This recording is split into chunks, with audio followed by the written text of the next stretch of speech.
Good morning, everyone. Welcome to today's hearing. Today we're going to continue hearing evidence from Mr. Meredith. So would you ask Mr. Meredith to come back in, please?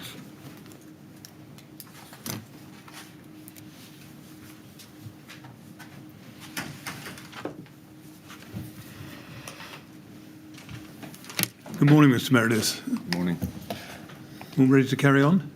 Yes. Very good. Thank you very much. Yes, Ms. Grange, when you're ready. Yes, thank you. Yes, good morning, Mr. Meredith.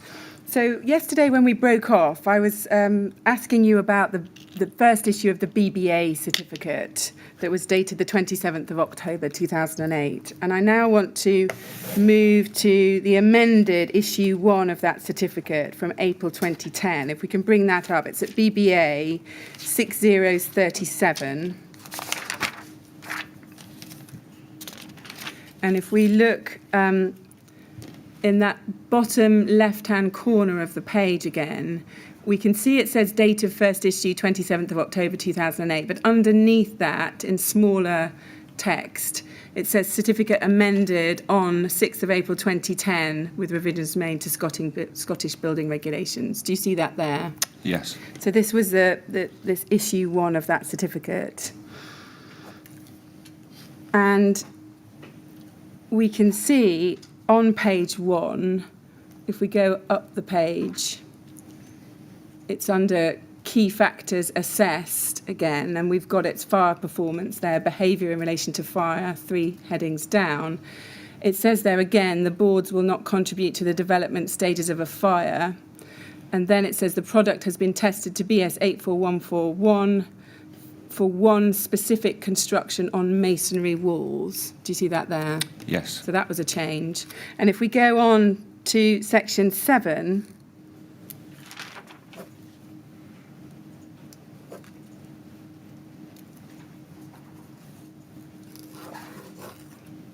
on page 5, so there we see behaviour in relation to fire. And if we look at section 7.1 under that, it says the product is classified as class 0 or low risk as defined in the document supporting the National Building Regulations. The product therefore may be used in accordance with the provisions of. And then under England and Wales, can you see it says approved document B, paragraph 8.4, volume 1, and paragraphs 12.5, 12.6 and 12.7, volume 2. See also diagram 40. Do you see that there? Yes. Now, K15 could never comply with or will be used in accordance with the requirements of paragraph 12.7 of approved document B, could it? Because it's not a material of limited combustibility. I'd have to see 12.7 if I was to comment on that. Okay, we can take you to that. It might be CLG 50224, page 69, 95. Here we go. If we go, I think it's going to be over the page. Yeah, there we've got 12.7 of ADB in a building with a story 18 metres or more above ground level. Any insulation product, filling material used in the external wall construction should be of limited combustibility. Do you see that? Yes. So looking at that, would you agree that K15 could never comply or be used in accordance with that part of ADB? Not with section 12.7, no. Exactly. We'd have to source the alternative route to compliance. Yeah. Can you help us as to who suggested that wording and how it got into that certificate?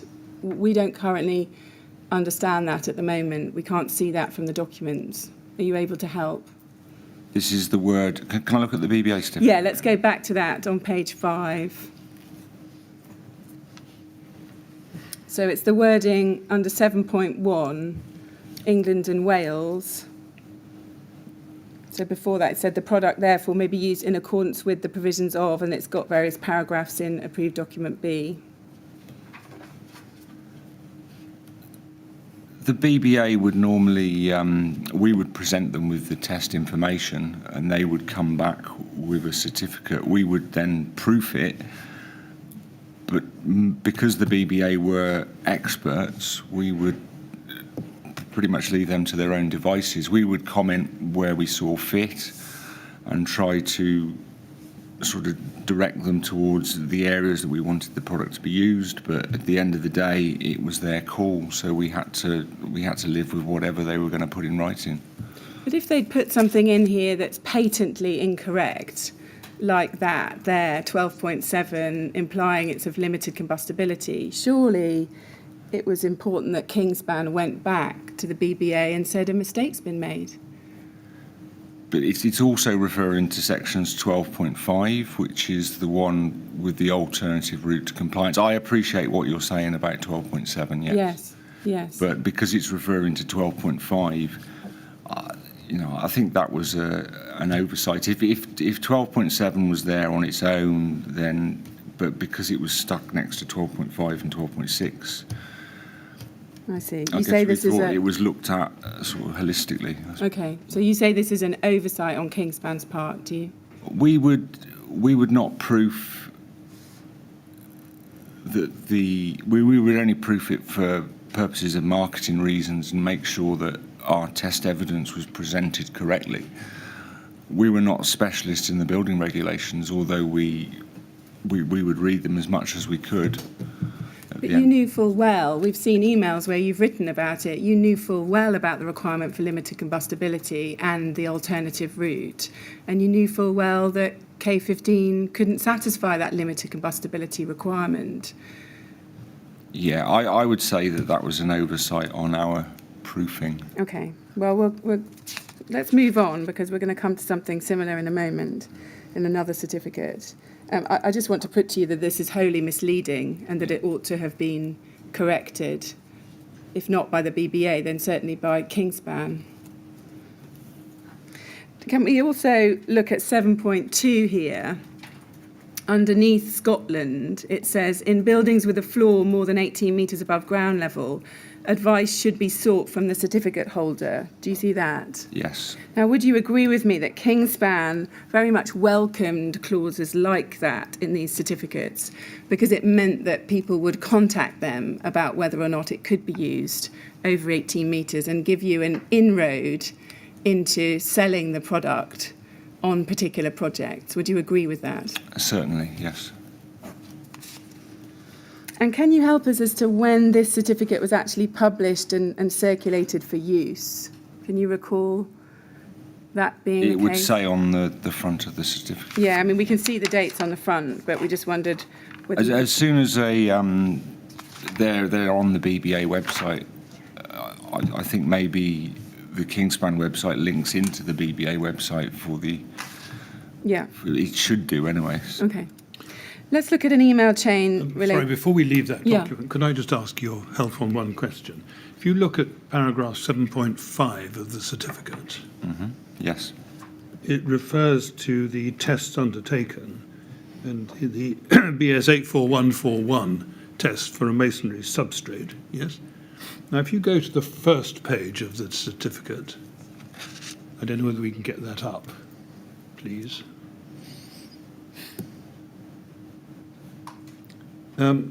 What's pictured there is what?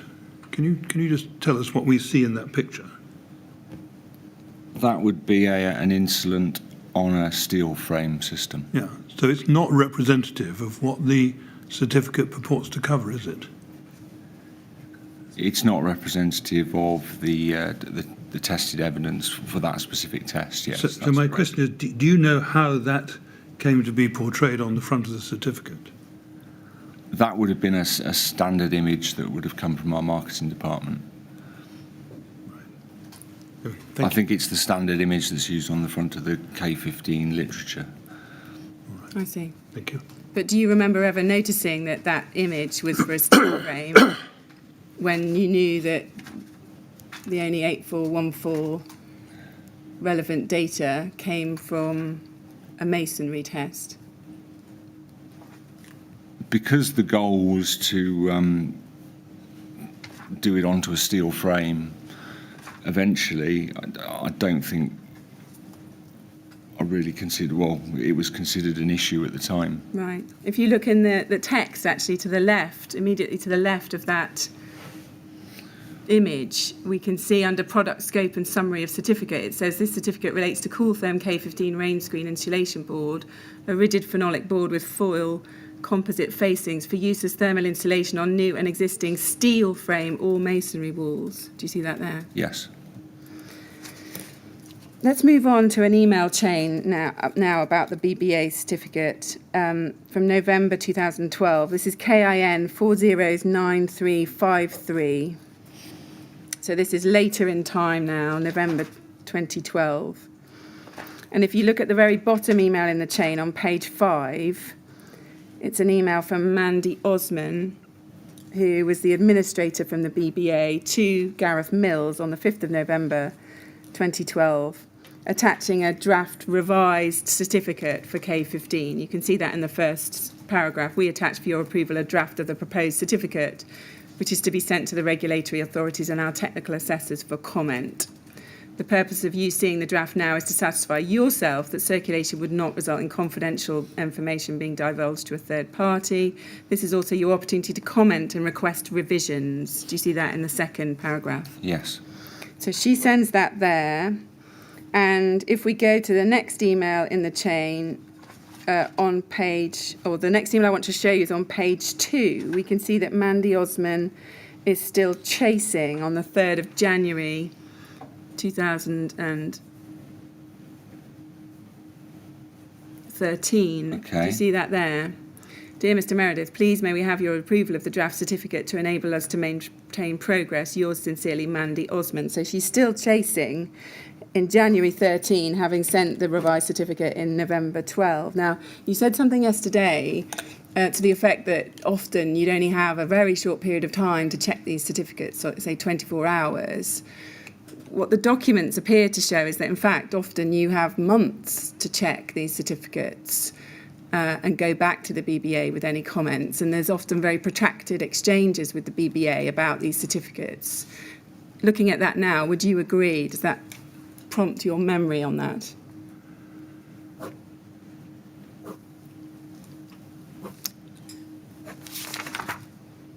I was under the impression that I wasn't actually directly responsible for the BBA at the time. I had been previously, and I believe this might have been something that just got lost in my mailbox. I had an unfeasibly large amount of emails that I was trying to juggle. I see. Yeah. So this could have been an oversight on mine, or it could have been something that I forwarded to Gareth to try and get him to sort. I may have just missed it. Yeah, I see. It wasn't a deliberate delay by any means, because the K15 certificate was important. Yeah. Can we look at the top email in this chain and a response to Joel Clark that you send on this topic on Friday the 4th of January 2013? You say this: as Gareth has the experience on what we can and cannot get away with, we need to take the lead from him and perhaps sit down and work out our approach ASAP. Gareth, have you drafted anything to the BBA reference this draft that can be circulated? Do you see that there? Yes. Can you explain your comment there about what we can and cannot get away with? What they will accept with regards to changes. I wasn't really au fait with Mandy Osman, or I think George Lee, who was the main contacts on this certificate. So, Gareth had been working with them. Would you agree that that language suggests that you're somehow trying to get away with something in the certificate that perhaps you shouldn't? Yeah, I will admit Kingspan were moulding the certificate at the time to meet the needs, to make sure, and we would have to do that with any certificate, to make sure it covered the markets that we were in. Yeah. So what I'm going to suggest to you is that far from any of this wording ever being an oversight, in fact, the wording was always very carefully checked by Kingspan, and they pushed as hard as they could to get the most favourable wording for its sales of its product. Would you agree with that? I would agree that it was always the case that the BBA certificate was intrinsic to any sales, so it was very important that the text within it was suitable for the marketplaces we were in. So yes. But it's more potent than that, isn't it? It's that you're trying to push the BBA as far as possible to say things that are going to maximise the sales of K15, even if they're not true. That's right, isn't it?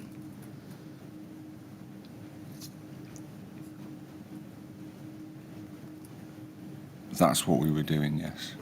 Yeah. Can we go now to another email chain? This is KIN 405572, which is a very long chain running from the 5th of November to the 14th of January 2013. And the chain starts with the same email we've been looking at from Mandy Osman, attaching the draft, and then her chaser. And then the email I want to ask you about is on page 4, and it's sent by Joel Clark to you, copying in Tony Millichap and Gareth Mills on the 9th of January 2013 at 16:06. And that's the day after a review meeting appears to have taken place with the BBA on the 8th of January 2013. Now, if we look at this email, Joel Clark says to you, "Sorry, perhaps I wasn't clear. I'm fully aware we want it as open and delimiting as possible. That's blindingly obvious, is it not? However, on the basis of some of the comments flying around yesterday, my first thoughts are that we're not going to have it put back to how it was by butting heads. I don't even think they'll give us the get out of contact the manufacturer. The phrase used more than once yesterday was they're on to us. Even if being used in a tongue-in-cheek way, we're not doing anything immoral or illegal after all. It does perhaps reflect the position we are in. If, worst case, we have to let them say in small letters that anything other than 60 millimetres should be assessed, then we need an assessment of suitable weight and there's no real problem. Where are we with LABC type approval? Would that not do it? I'd love it back how it was, but feel it unlikely, that's all." Do you see that there? Yes. Now, in the light of your previous answers, I think you'd agree with this, that it was blindingly obvious, wasn't it, that Kingspan wanted the certificate as open and delimiting as possible? Yes, that's correct. And what was meant by "they're on to us"? Had you attended the meeting with the BBA the day before, and do you recall getting the impression or it being said that the BBA were on to you? I'm not sure if I was in attendance at that meeting. But it suggests, does it not, that the BBA have perhaps realised that the previous issues of the BBA certificate Aren't suitable anymore. aren't suitable? Yeah. Were never suitable? Were they? They weren't suitable based on the test evidence that we had. Yeah. And we also see that the BBA appear to have decided to put an end to the get out, as he calls it, of the contact the manufacturer for advice clause. So I showed you that in 7.2 of the last certificate, where it said for buildings over 18 metres, contact the manufacturer. That was a get out because it allowed Kingspan to have direct contact with industry professionals and opened the door to Kingspan's sales pitch, didn't it? Yes. What was your response at the time? Do you remember having a response to the phrase he uses where he says, "We're not doing anything immoral or illegal after all"? Do you remember that, noticing that, and what was your response to it?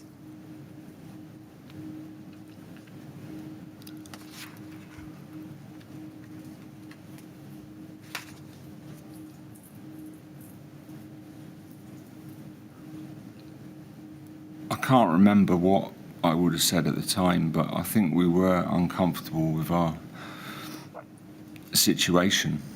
Yeah. Let's look at another chain of correspondence from nearer the time a further amended version of the certificate was issued. This is at KIN 405870. And if we go to the second page, we can see an email from Mandy Osman of the BBA sent on the 6th of December 2013 to Gareth Mills, attaching a revised copy of the final draft of the BBA certificate. And moving up to the next email, we see that Gareth Mills forwards the final draft to Joel Clark and to you on the 9th of December. That's right at the bottom of that first page. He says, copy of an updated draft which came through on Friday. I've not had a chance to look over it yet. And then looking now at the next email up, sent the next day by Joel Clark to Gareth Mills and to you, we see that he says this: just been going through this. The first paragraph is now exactly as it used to be, which is very good news. Both versions attached for easy reference. There is a mention of some potential restrictions at 8.2 and 8.3 as per the following. And then he sets those out. 8.2, the test result relates only to this specific construction, and a separate test would be required to establish the performance of any other combination of materials. And then 8.3, the product incorporated in the construction defined in 8.2 can be used in buildings with a floor above 18 metres above ground level. Fire breaks should be used at every floor level after the first floor. And then he says, given that the note at 8.2 is in the smallest possible font and buried deep in the certificate itself, we have made significant progress when compared with the last draft. The wording at 8.3 could be read as a restriction, but logically speaking, it does not preclude the use of other thicknesses. Personally, I believe this certificate is now acceptable, at least insofar as it is much less restrictive than it was, and I do not believe we'll get any joy in trying to have this last restriction removed. Happy to take on board comments, though, before going back to the BBA. Do you see that there? Yes. Now, in the light of the answers you've given, would you agree with me that that email typifies the approach that Kingspan were taking at the time, which was to get away with as much as possible in their dealings with the BBA over the language of the BBA certificate? Yes, that's correct. And to bury any wording that was adverse to Kingspan's commercial interests as far as possible into the smallest font and deep into the certificate.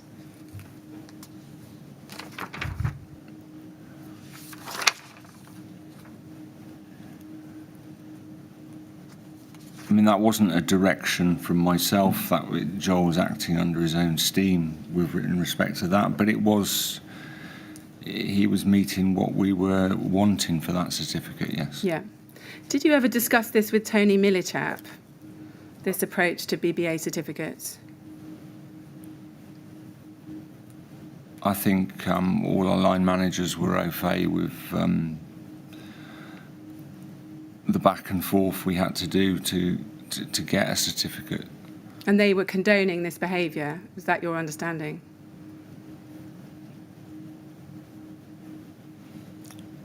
When put in black and white, it looks quite shocking, but yes, I believe so. Yes, they condoned that behaviour. Yes. And do you ever remember any of your line managers or anyone else at Kingspan saying, we need to play straight with the BBA, we need to be open and transparent with them, because this is a matter of life safety, fire safety? Do you ever remember having that conversation? I don't remember that, no. Yeah. Now, do you recall it was you that signed the contract with the BBA prior to these certificates being produced? Do you remember that? This was maybe into, 2006 or something like that. So let's look at that. It's at BBA 30010745. It's actually the 4th of August 2004. If we go at the bottom of page 4 of this certificate with the BBA, we can see there the date. And is that your signature? Yes, that signed is. on behalf of the applicant? Yes. Did you ever read that contract and check what your obligations were of disclosure to the BBA during the time you were dealing with K15? I don't believe I read it after I signed it, no. Did anyone else ever go back and check what the obligations were to the BBA in terms of disclosure? Not that I'm aware, no. Were you aware that you had to immediately notify the BBA of any change in the particulars supplied to the BBA, and also of any new or additional information concerning the subject or its suitability? We see that on page 3, if you want to look at it. Where's the clause here? Yeah, page 3G.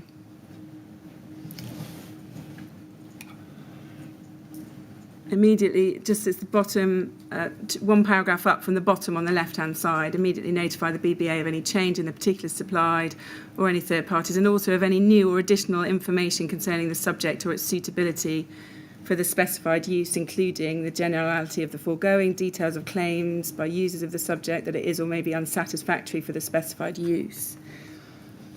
Did you ever tell them, the BBA, about the failed tests in 2007 and 2008 and the poorer performance in fire of the new technology K15? The reason we wouldn't have told them about the failed tests in 2008, although I think I remember inviting the BBA along to a test. They witnessed a failed K15 test.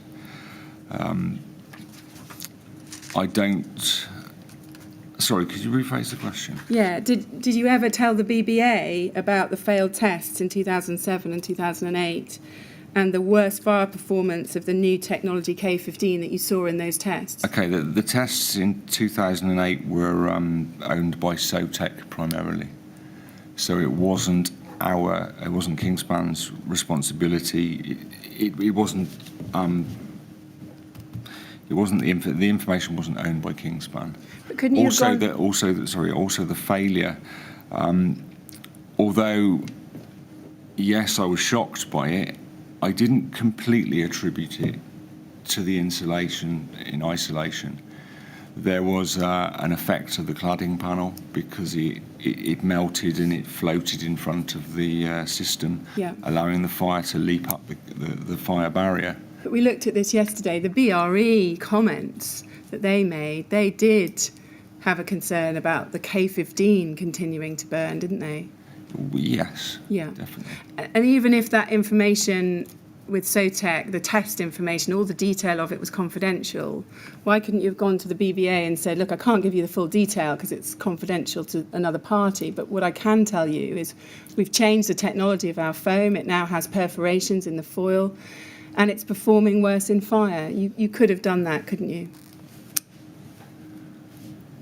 We were striving to solve that problem before it came to a head. So yes, it could have been done. But you were desperately hoping that something else. But we were hoping to have resolved it before it became an issue. Yeah. Yes. You were hoping something else might come along that would give you the justification for the product you were selling. Definitely. Can we now look at the LABC and their registered details and system approval for K15? And you were asked in your witness statement what the purpose was of seeking an LABC registered details certificate. And if we look at your response, this is at your witness statement, KIN 3022312 at page 39. And at paragraph 83A, towards the bottom of that page, you're asked that question, what was the purpose of obtaining an LABC registered details certificate? And the answer you give is LABC acceptance with a registered detail is a quick way of securing building control acceptance. Thus, it was a no-brainer to seek out such a document. Do you see that there? Yes. So it was a very important document, wasn't it, when getting K15 accepted for use on high-rise buildings? Yes, without a doubt. Let's look at the first system approval certificate, which was obtained for K15 in May 2009. If we go to KIN 405705,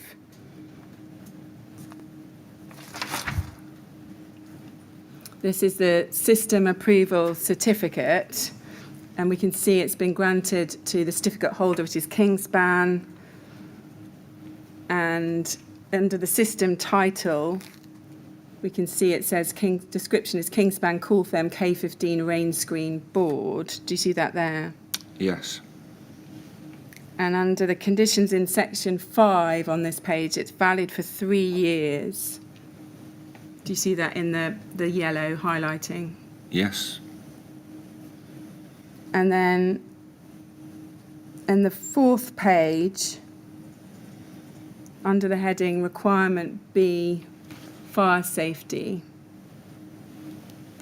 So this is a document which appears at the back of the certificate. requirement B, fire safety considerations, we see this, and it says K15 has been tested in accordance with, and there's a list of 4 British standard test methods. And we can see there, we've got BS 8414 Part 1, 2002, and then you've got a fire-resistant test, and then you've got BS 476 Part 6 and Part 7, the National Class 0 tests. And then it says this underneath, it says, from the results, it can be considered as a material of limited combustibility and meets the criteria for Class 0 classification for surface spread of flame. Do you see that there? Yes. Now, just looking at that sentence now, do you agree that the most natural reading of that is that K15 can be considered to be a material of limited combustibility? I've seen this terminology used quite a bit when looking at alternative means to compliance, because they say if you satisfy the alternative means to compliance test, you can be considered a material of limited combustibility, therefore be used in the same scenario as. Who said that? I've seen that in an insurance document going back, something to an LPCB document. But it's not what approved document B says, is it? Approved document B has very specific tests for a product to be of limited combustibility, and it's usually... Certainly. Yeah. Certainly. There's the limited combustibility test, which obviously prevents you having to do any other testing. Yeah. But if you did the other testing, what they're doing is putting limited combustibility side by side with a BS 8414 test there. But it is badly worded and it's misleading, definitely. Yeah. And BS 8414 testing can't transform a combustible product into one of limited combustibility, can it? That's not what's said in approved document B, is it, anywhere? But what they're saying is it can be considered the same as, it can be considered at the same level. But that's just utterly wrong, isn't it? BS 476 Part 11 testing and testing for A1 or A2 Euro testing, that's what you get with your limited combustibility, are much more onerous tests, aren't they? Yeah, they're small-scale tests, whereas the 8414 is a large-scale test. And Kingspan knew, didn't it, all along that K15 was not a material of limited combustibility. On the contrary, it was a combustible insulation, wasn't it? Definitely. Yeah. Do you agree that this statement is fundamentally wrong and misleading?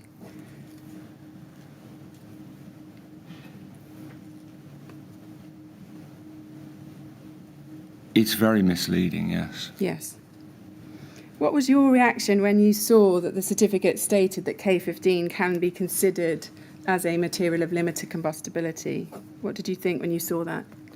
I couldn't believe it was written. And did you talk to anybody about that? Did you discuss it with your line manager and say that there's obviously been a mistake here, this can't be right? I don't think I was directly responsible for this certificate. I'm sure we would have had that conversation, yes. So, because someone else was responsible, you didn't think it was for you to say that's simply wrong? I was buried in work. If it wasn't my direct responsibility, then I'd very, very rarely get the time to even read such things. Right. Let's look at page 5 of the certificate when we see a section headed B4, requirement B4, external fire spread at the top of that page. And it says it says, since K15 can be considered a material of limited combustibility, it is suitable for use in all situations shown on diagram 40 of approved document B, volume 2, including those parts of a building more than 18 metres above the ground. In the latter circumstances, the cladding system and the substrate to which the insulation is applied must also meet the requirement for limited combustibility. Where the substrate is a metal frame wall system rather than masonry or concrete, a non-combustible lining board must be specified to the external face of the metal frame wall, e.g. calcium silicate board or similar performing. Do you see that there? Yes. Now again, that whole paragraph is plainly wrong and utterly misleading, isn't it?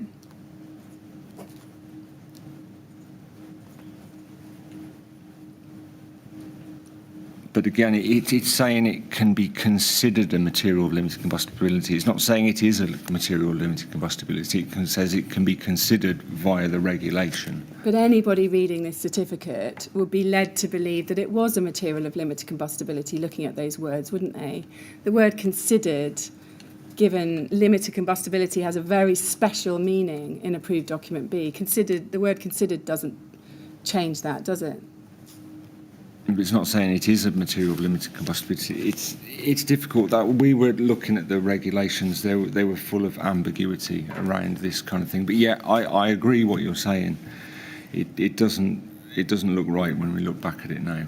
It doesn't say here, does it, that only one 8414 test has been carried out. It doesn't say the system that was carried out on in 2005.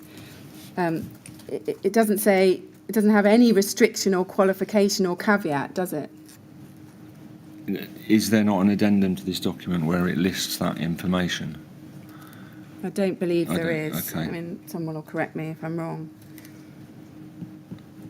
And do you agree, looking at the wording, where it says 3 lines down, in the latter circumstances, the cladding system and the substrate to which the insulation is applied must also meet the requirement for limited combustibility? Doesn't that wording reinforce the message of this paragraph, which is saying that this is a material of limited combustibility?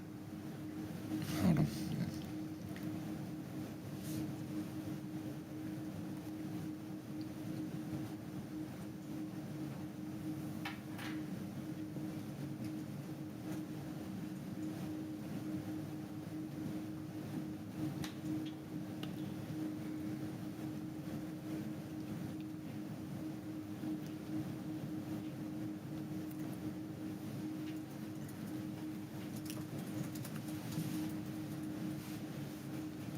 Sorry, and the question again? Yeah, to put it more simply, isn't it clearly saying that the insulation meets the requirements for limited combustibility and that the other components of the system must meet them as well? Isn't that what? It's definitely saying that the other components surrounding the insulation must meet the requirements of limited combustibility. Yeah. Yes, and it's the use of the word also. Doesn't that reinforce the point that a reader of this would be led to believe that it was a material of limited combustibility?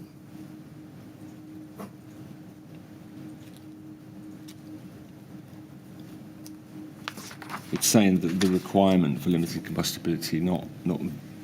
But yeah. I agree with what you're saying. It's definitely ambiguous. And the reference here to diagram 40 is incoherent, isn't it? Because K15 was never going to be used as the outermost external layer of a cladding system, was it?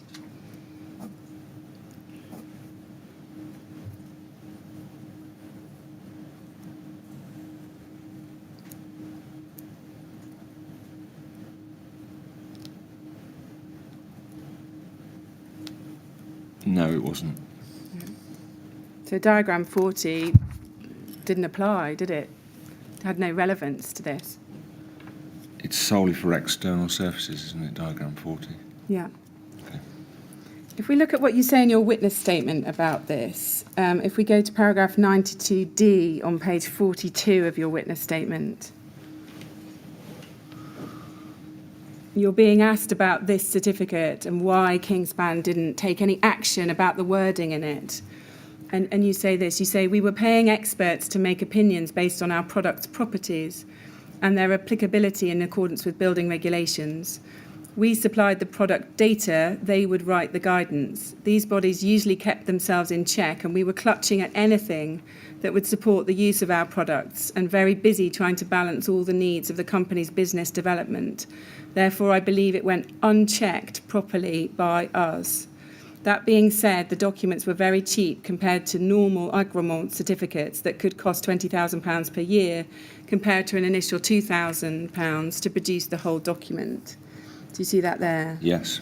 Now, far from this certificate having gone unchecked properly by us, that's what you say there 3 lines up from the bottom of that paragraph.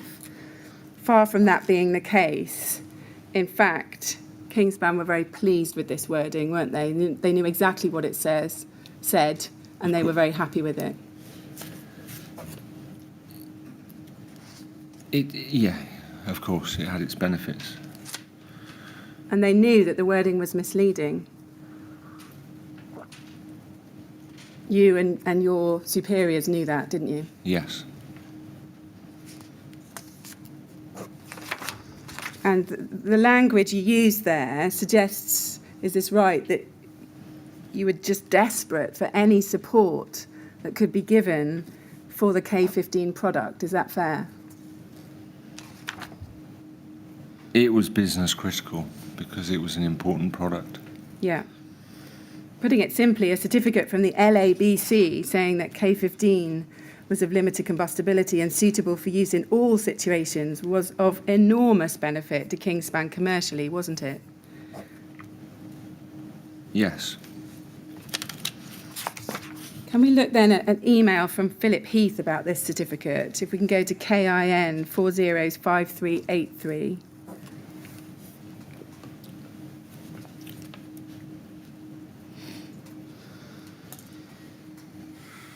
Here we can see it's an email from Philip Heath on Thursday, May the 7th, 2009, and it's sent to a lot of the generic Kingspan email addresses. And then a number of individuals are copied in, including Malcolm Rochford. Do you see that there? Yes. Would you have received this email as one of the technical services people on those email strings?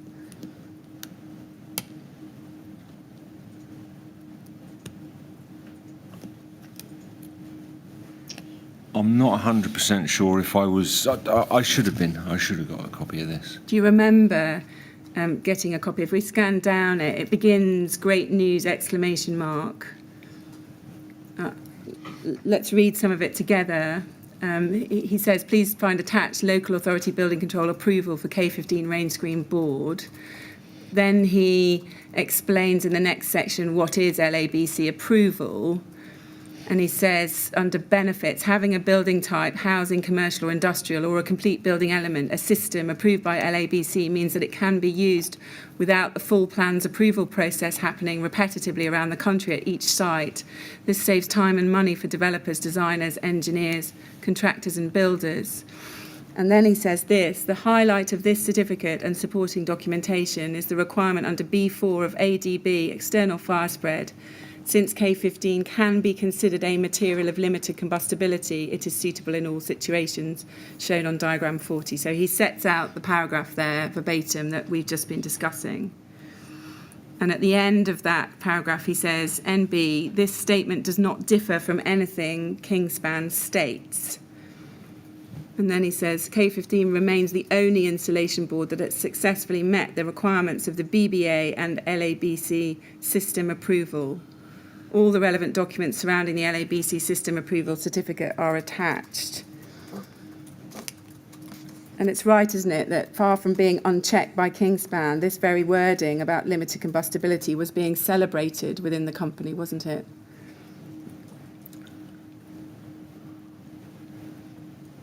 We wouldn't have, I don't believe, I'm not completely au fait with the process, but I don't believe it went through the same sort of back and forth checking that like a BBA certificate would. But certainly you can see there that Kingspan were pleased with the benefits of the certificate. Yeah, they were. Philip Heath was thrilled, wasn't he? Do you remember that? It can be seen here, yes. Yeah. And he's called that part, he's highlighted in bold, material of limited combustibility, and he's called it the highlight of the certificate. That was indeed the highlight of the certificate, wasn't it? That's the main clause, because they're comparing the product as like a material of limited combustibility, definitely. Do you agree that the LABC certificate should have either been immediately corrected or withdrawn by Kingspan? If the K15 BS8414 test had been more... I believe if that statement had referenced the BS8414 test that we did in the defined construction, that would have made that more acceptable. I see. So it's just back to your point that you think it was, or you thought at Because the time. they're comparing it to, they're saying it can be considered like a material of limited combustibility. They're not saying it is a material of limited combustibility. They're saying it's following the limited combustibility route. Because it meets that, because it's BS 8414 Part 1, then it puts it in the same box as limited combustibility. Okay, but even if you did think that that was an appropriate route, by this time you'd changed the product that was being sold and it performed worse in fire. So isn't that a fundamental problem here? It is a fundamental problem, yes. Can we go to another email now? KIN 405385. This is an email sent on the 5th of June by you to Mark Swift and Andrew Pack. To Mark Swift and Gareth Mills and Andrew Pack are copied in. Friday the 5th of June 2009. And it reads this. You're talking about approved document B in the subject. And you say this, ADB B4 diagram 40. Personally, I would just say that we now have the LABC document, and as long as the guidance within it is followed, there are no limitations of use for K15 in high-rise external ventilated facades.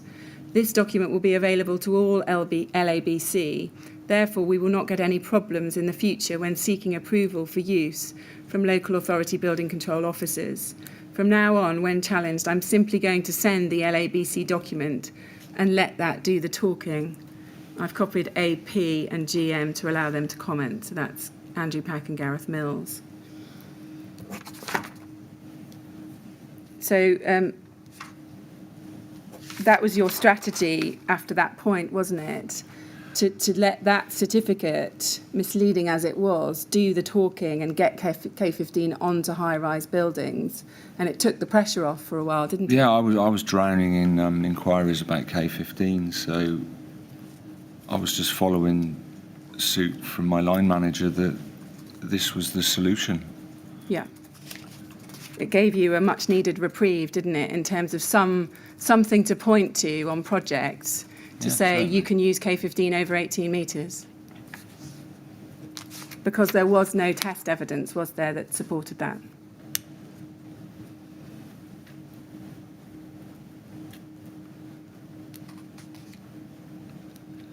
There was test evidence, but it was not directly relevant, like we discussed yesterday. Yeah, thank you. Who would have been responsible in May 2012 for dealing with LABC certification for K15? Can you help us on that? Who would that have been?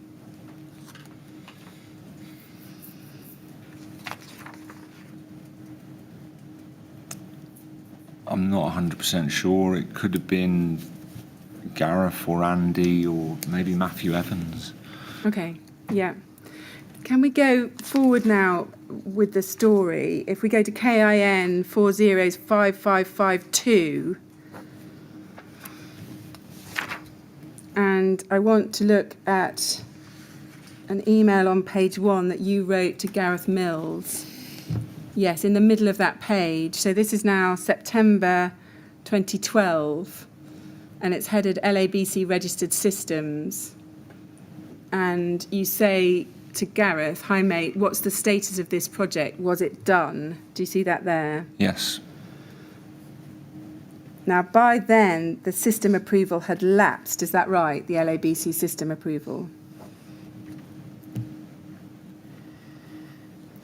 Actually, if I show you another email, look at the top of this chain now to your email to Tony Millichap on Monday, October the 15th there. You say this, you say, hi Tony, you may or may not be aware that our LABC approval for K15 has lapsed. Without this, we have lots of tall building issues which are causing a major headache and potentially a lot of lost work. Whose responsibility was the K15 LABC approval as GM? Is that Gareth Mills? Yes. Refuses to answer my emails on the subject, and AP is that Andrew Pack? Yes. Says although he knew it had lapsed, he was going to wait and see if they contacted him as he kicked it off.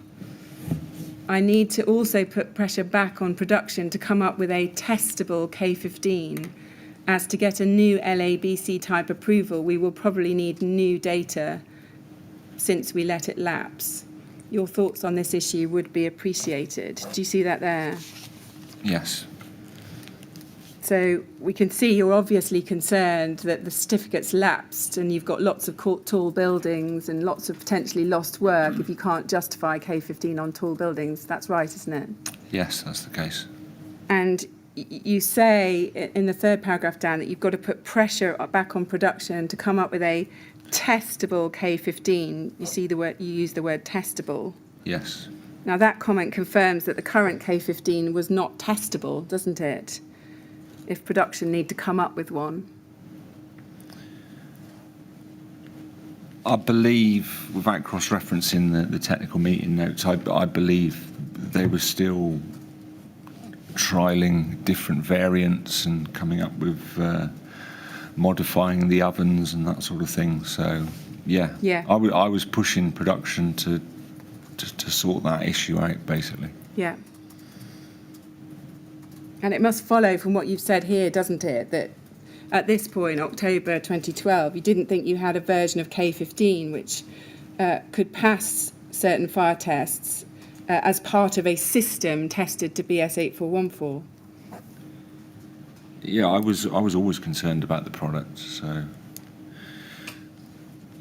And no tests had been done to BS 8414 since June 2008. That's right, isn't it?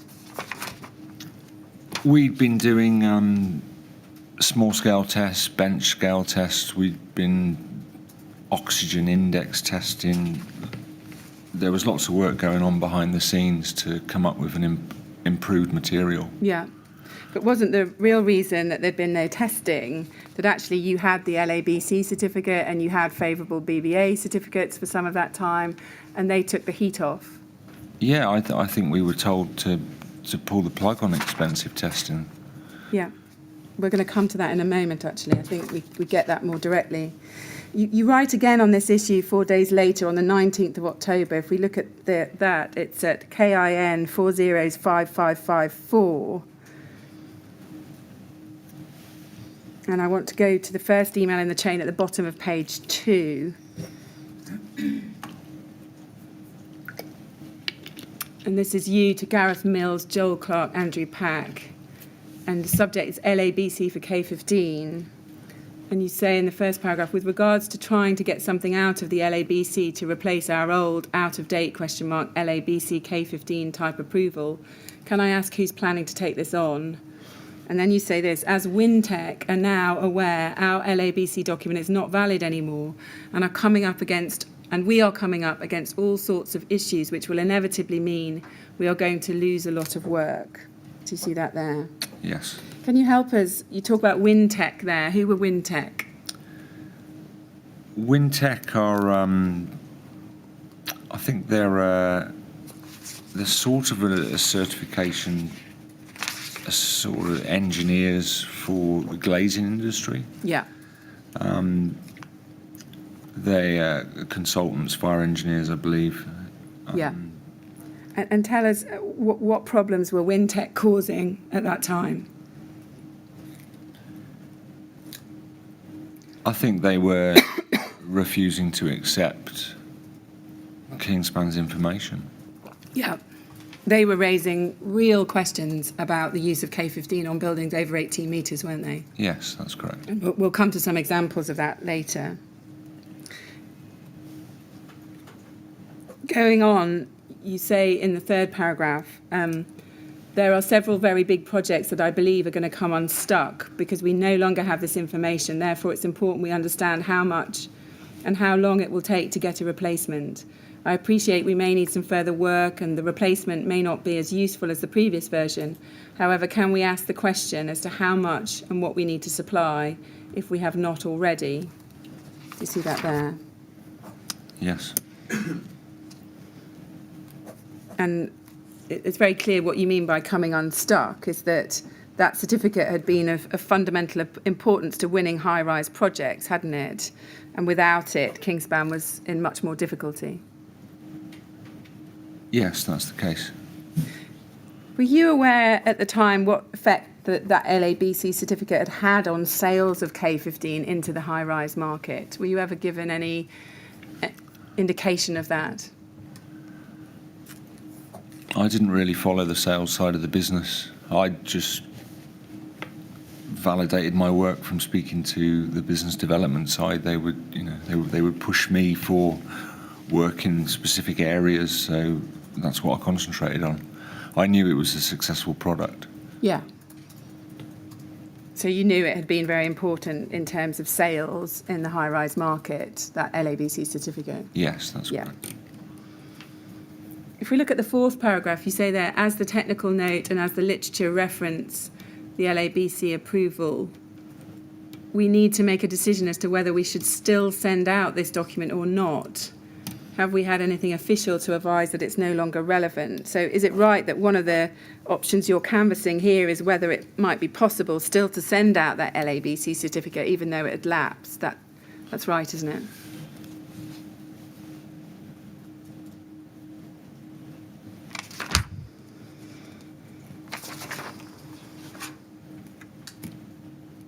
I'm just asking the question here, aren't I?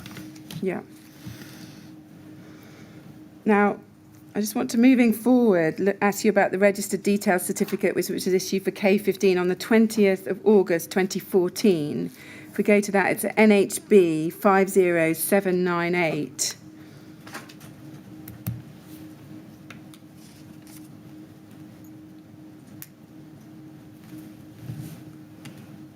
This is an LABC Registered Details Certificate. Do you see that there?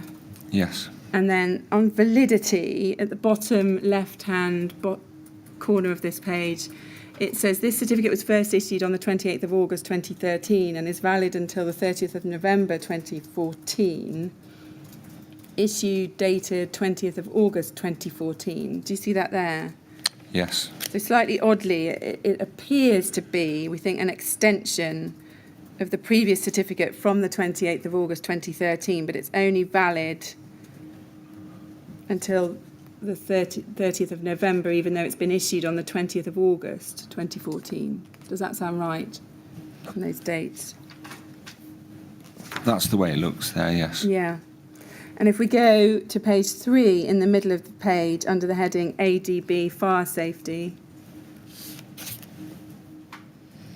do you see there it says this, fire safety, from the results it can be considered as a material of limited combustibility and meets the criteria for class 0.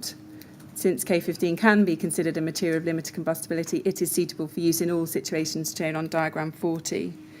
Now that's an exact repeat of the wording I previously took you to in the May 2009 LABC approval summary. Do you see that? Yes. And again, that is inaccurate and misleading, isn't it?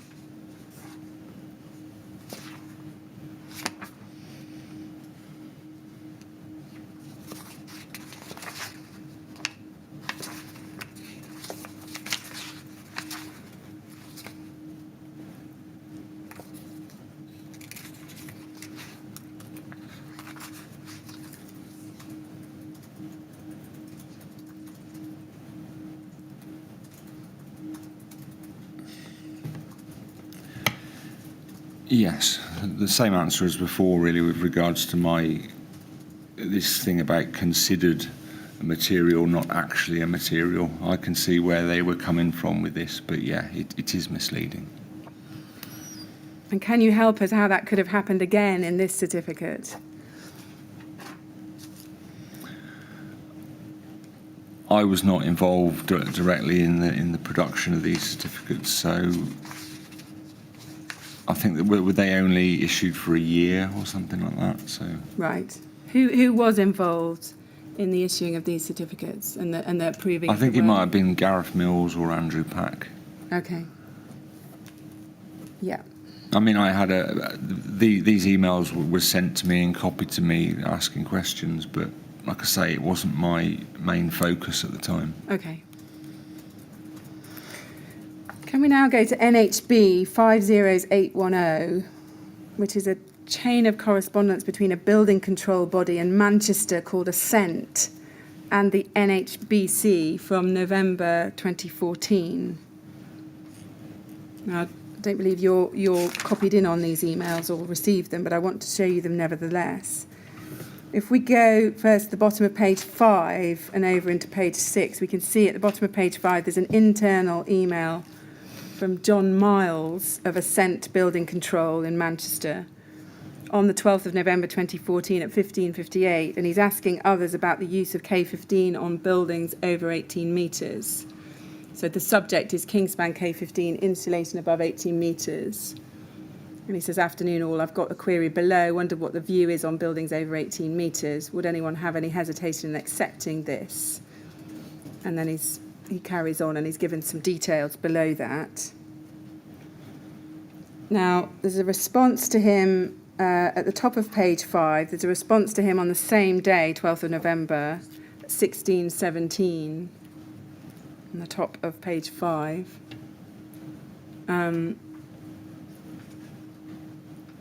Yes, and there it's someone called Jane Keeley, where she says this. She says, "Hi John, as I understand it, Kingspan have a test certificate where it is not combustible when used in conjunction with a non-vented rain screen cladding. The certificate does not cover the situation where it's used with a vented rain screen cladding, and I've heard that it burns quite readily when it's used in a vented situation. I believe the LABC certificate has been withdrawn now. I've just received details with Kingspan at a height of over 18, and I've asked for a test certificate specifically for use with a vented rain screen situation." Do you see that there? Yes. And going up the chain... Do we know who Jane Keeley is? I think she may be within Ascent. Is that right? Yeah, she's another individual within the Ascent building control body. Right, thank Sorry, you. I should have said that. And if we go up the chain to page 4, we can see that at 12:08 on the 13th of November, Jane Keeley forwards the email, the chain of correspondence to John Lewis at the NHBC. Do you see that there on the 13th of November? Yes. And she says, not had a chance to read this yet, but this is the one they have withdrawn / are withdrawing. And then if we scroll up to the top of page 1, John Lewis's email is quite long. This is John Lewis of the NHBC, and we're going to talk quite a bit in the rest of today about the NHBC. But it starts with this. He says, back to Jane Keeley, "It's all garbage. Hereford LABC didn't know what they were talking about. We had a telephone call with LABC warranty technical manager, can't recall his name, at which he stated that they were withdrawing their approval straight away. That was on 27th of October. So I would check that it's still valid if I were you." Do you see that there? And then he sets out various parts of ADB. Now, were you made at any time made aware that the LABC had been contacted by the NHBC in this way about the content of this particular certificate?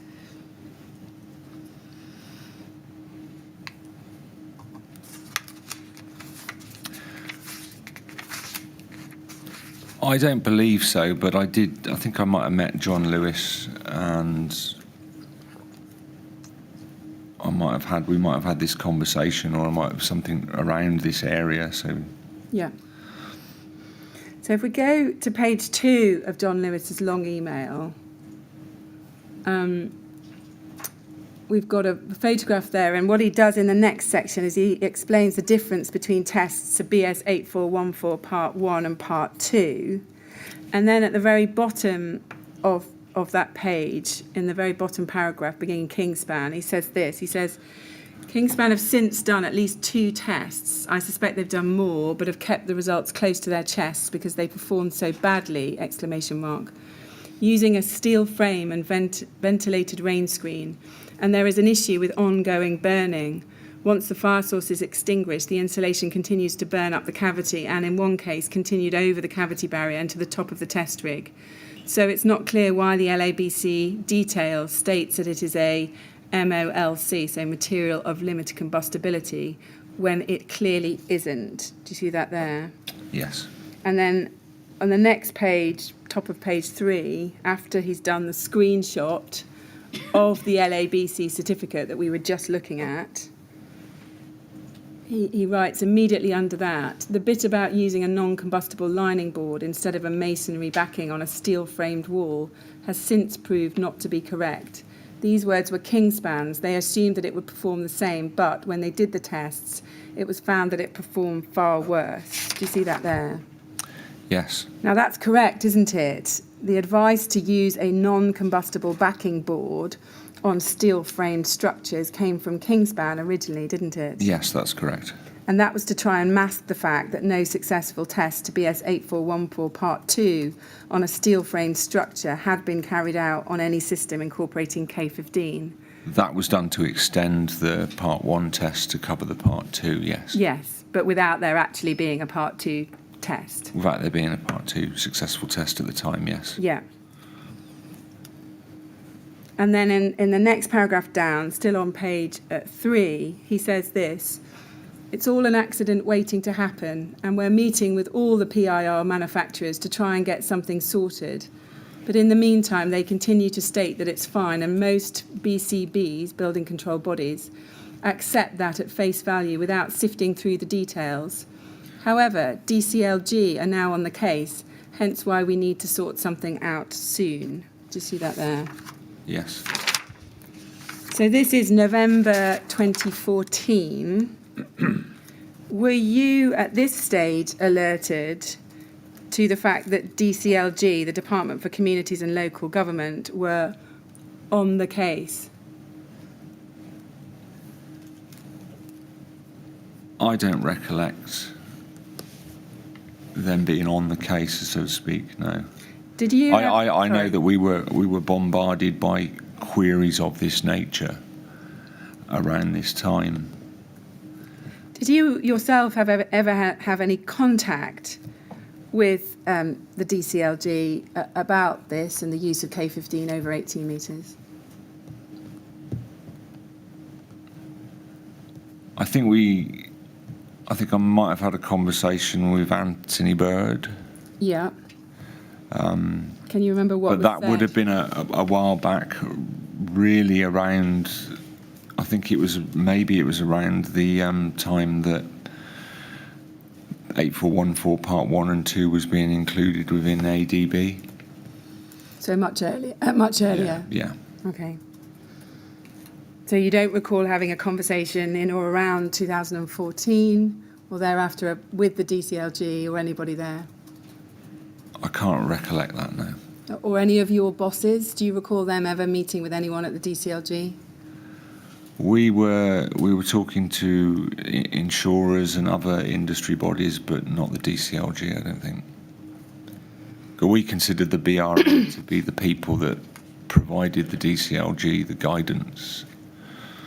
But you were aware, weren't you, by late 2013 that the NHBC was on the case, wasn't it, and starting to ask difficult questions about K15? Certainly, yes. On the LABC certificate, were you aware at any stage that this LABC certificate of the 20th of August 2014 had been withdrawn and amended? Were you ever made aware of that?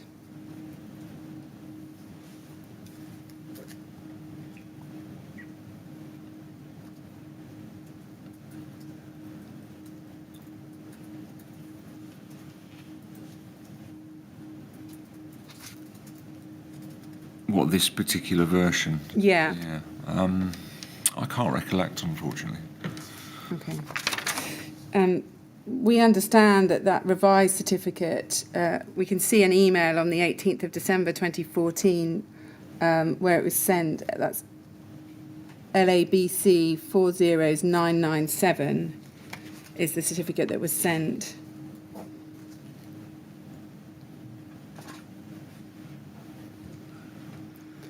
Now, this one also appears to be dated the 20th of August 2014, if you look in the bottom left-hand side.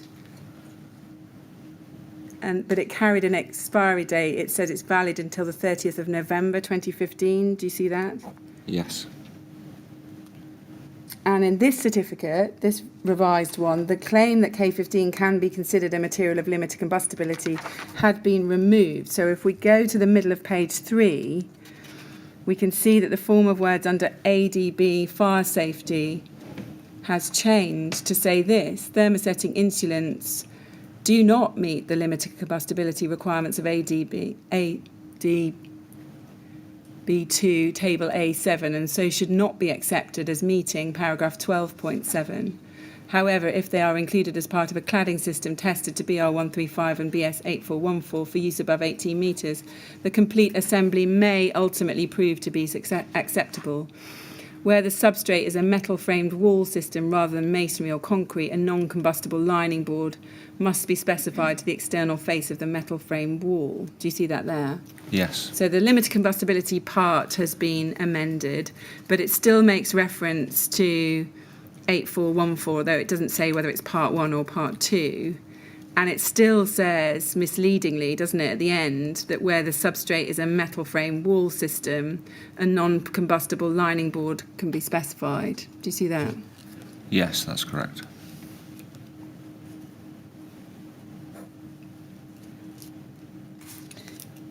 Can you help us, and you may not be able to, but we can't work it out at the moment, as to what version of the LABC certificate was it being circulated by Kingspan between August 2014 and March 2015?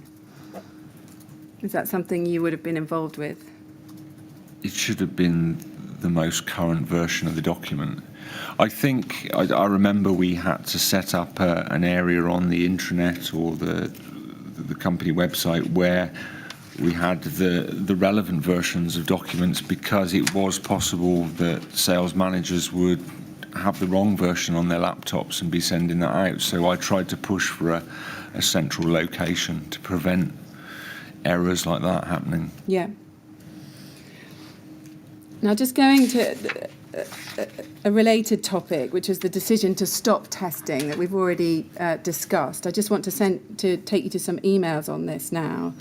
So do you recall that after the BBA certificate was issued, the first one in October 2008, and the LABC certificate was first awarded in May 2009, a decision was made by Philip Heath to stop fire testing, or certainly large-scale fire testing of K15. That's right, isn't it? That's correct, yes. And if we go to an email he wrote to you and others, if we can look at KIN 405382, this is an email of the 11th of May 2009.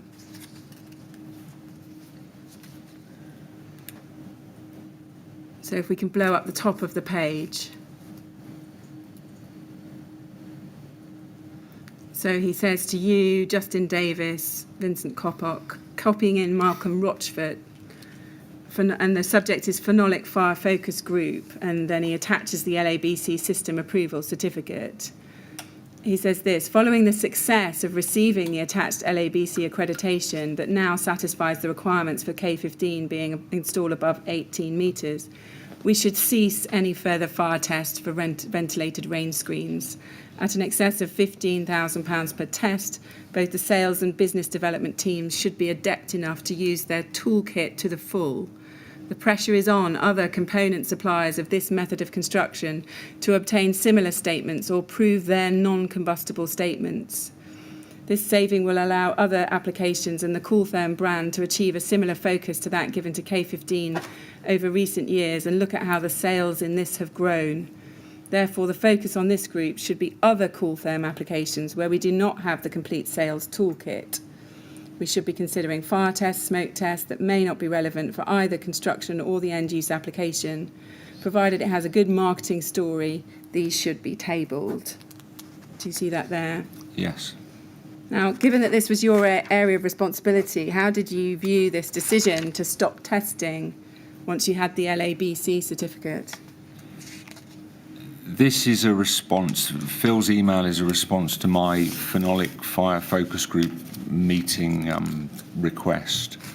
I set up a monthly meeting with some of the key chemists just to try and forward the technology and make sure that they were focusing on the need for an improved product. Obviously, Phil's kind of hijacked my email and my meeting request email, and he's saying that this is the case. I remember at the time that I wasn't over the moon about this, because we as far as I saw, we still needed more testing. Right. We were basing our story on some very flimsy LABC certificates, which were, as we say, they're not very well written. Yeah. What is important here is Phil's comment that he says, I mean, it's not brilliantly written. It says it's up to other component suppliers to obtain similar statements. Like I illustrated yesterday, Kingspan had demonstrated that K15 or an earlier version of K15 could perform in the BS 8414 test.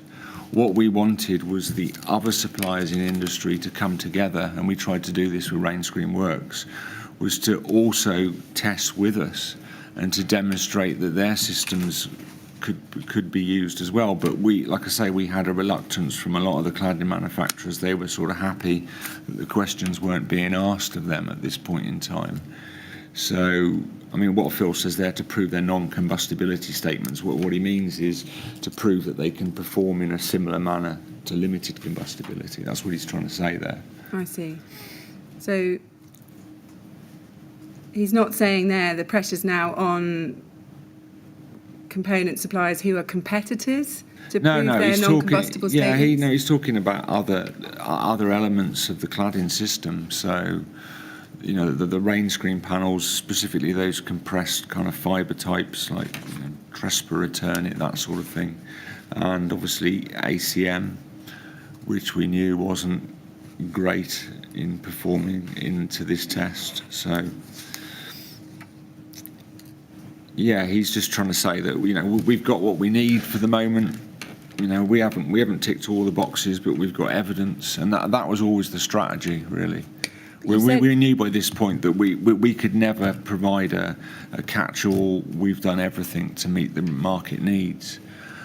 Obviously, this, when the LABC came in and wrote things like that on top, that kind of clouded our original story, and we obviously hid behind that. Yeah. You said that you weren't over the moon about this. Do you ever recall going and speaking to Mr. Heath and saying, listen, we can't stop testing.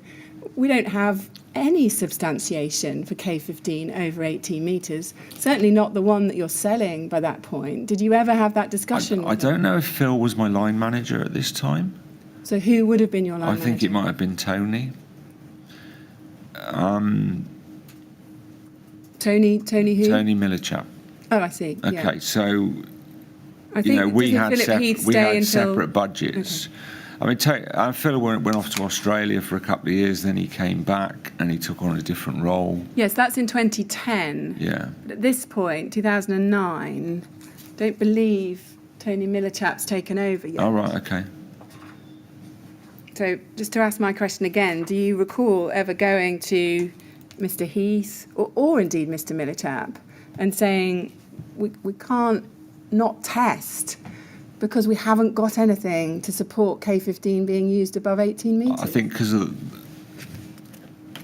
of the weight on my shoulders that I put on my own shoulders, probably, I took these things as a bit of a breather sometimes. I was overwhelmed with the amount of work I was dealing with, so sometimes I didn't deal with things correctly. Okay, thank you. Mr. Chairman, I think that's a good moment for the morning break. Good. Yeah. All right. We'll have a break now then, Mr. Meredith. We'll come back at 25 to 12, please. And again, please don't talk to anyone about your evidence while you're out of the room. All right. Thank you.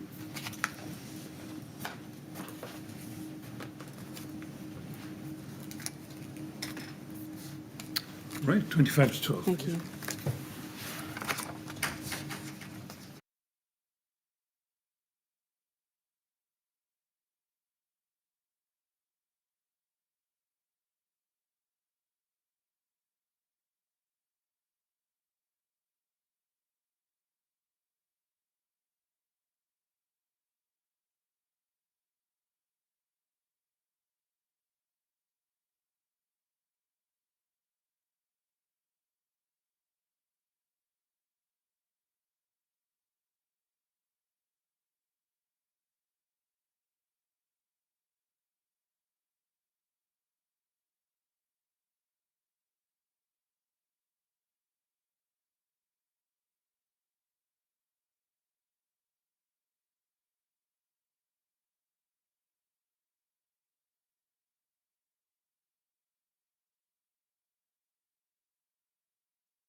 Thank you. Would you ask Mr. Meredith to come back in, please?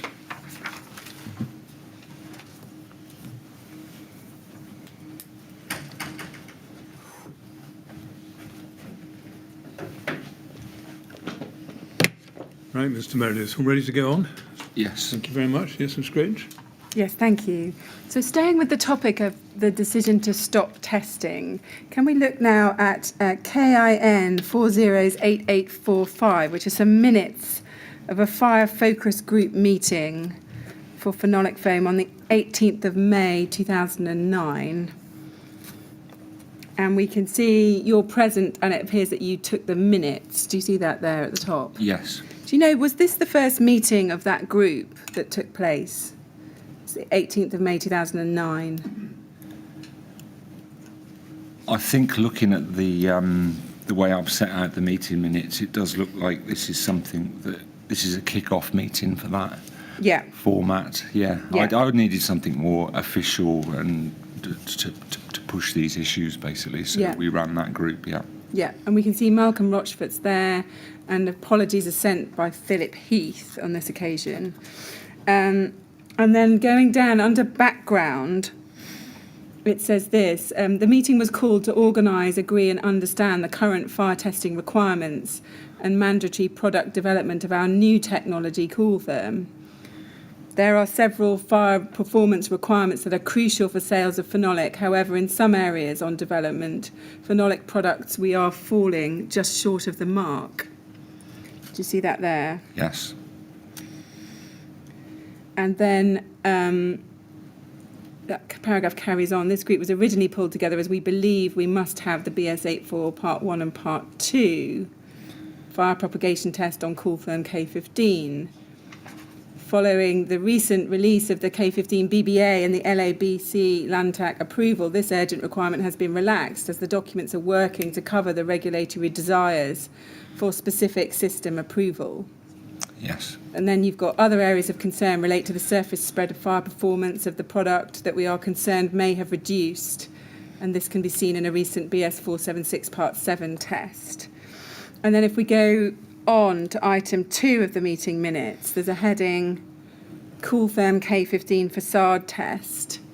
And it says there, following discussions, it was agreed that we still need to look at developing a product that will be able to pass a BS8414 Part 2 test as a backup to the LABC documentation. And then it goes on, current fire propagation levels with ATH filled and OP920 development products are not adequate for this test. Do you see that there? Yes. Thus, currently, we are not in a situation to test due to the prolonged levels of afterburn which are experienced. So again, here, is it right that you're confirming that K15, as you've got it currently at that time, can't pass a large-scale fire test as part of the system tested to 8414 Part 2?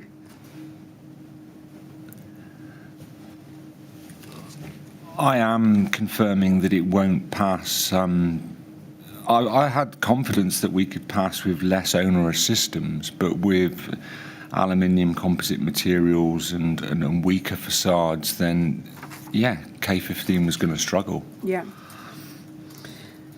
Can we now go to KIN 409135, which is an email chain between you and a number of others in August 2009 about a particular project. And I want to look at the second email in the chain dated the 28th of August at 10:29, on that page there. And it's from you to Philip Heath. Sorry, it's not to Philip Heath, it's to Mark Swift, Richard Bromwich. Do you see that there? Yes. And the technical help desk is copied into that. Yep. And you say this, I've given Steve a courtesy call. Apparently this is a very small area behind brass cladding onto concrete at the very top of the building, which is set back from the main facade with a large terrace, therefore very low risk anyway. It's Stuart Taylor at Wintec whom is raising concerns, and we know as being pro-mineral wool. Apparently the lower areas of the job went to rock wool, as Roof Deck did not get any assistance from us. I suspect this is not true and they have their own agenda here. Does anyone know any different? And then you say, it may be a nice job to market as it's definitely over 18 metres and it's one of the bigger apartment blocks in the UK. And then you say, also, Beetham Towers in Manchester, which is another high-rise job that went to K15, I think. Can we do some case studies? ? I know these inquiries have died out since we obtained the LABC approval. However, it would be good to get as much supporting evidence of successful jobs in the portfolio while we have the chance. So you say there in that last paragraph that I just read that inquiries have died out since we obtained the LABC approval. And that was because building control bodies would have the LABC certificate saying it was a limited combustibility material, wouldn't it? So you were getting fewer queries, is that right? Yes, that's correct. And these jobs that you're discussing in this email, did you think they were all replicating the configuration of the 2005 test? Or were you aware that they were different systems?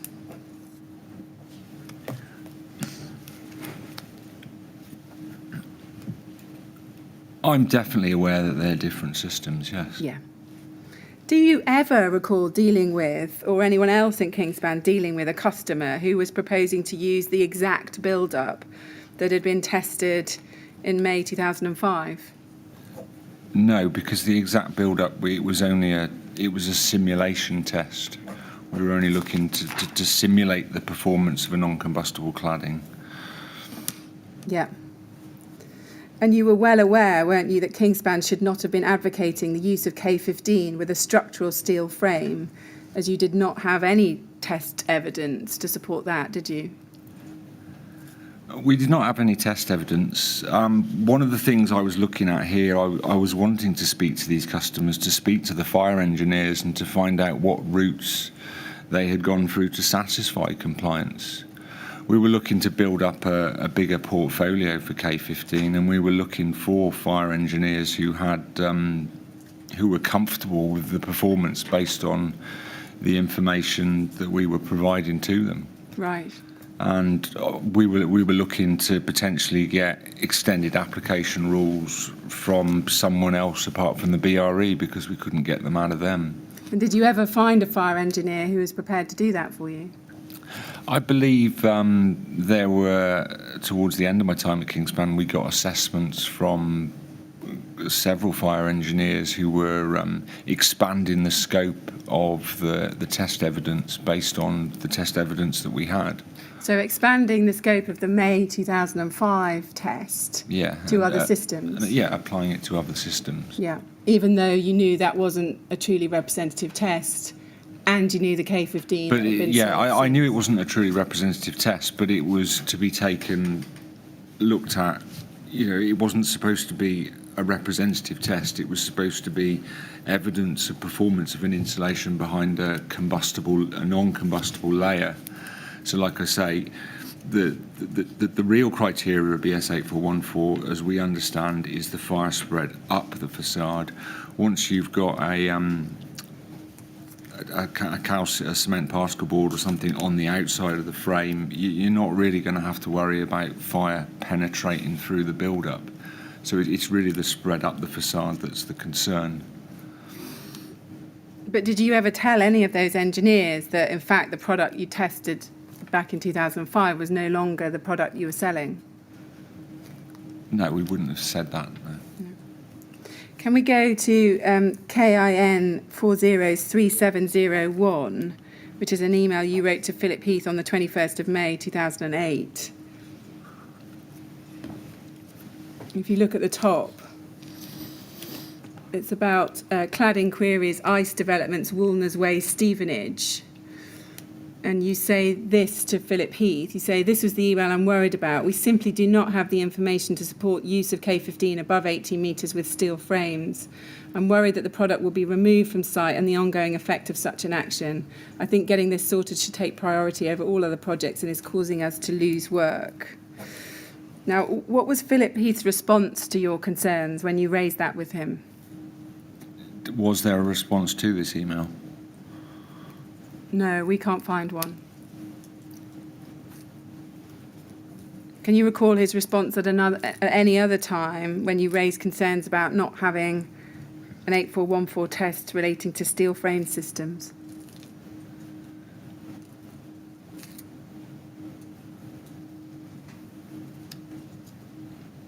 I think like we've said previously today, Phil felt we'd spent enough money in this direction, and it was time to, look after the other products and raise their profiles.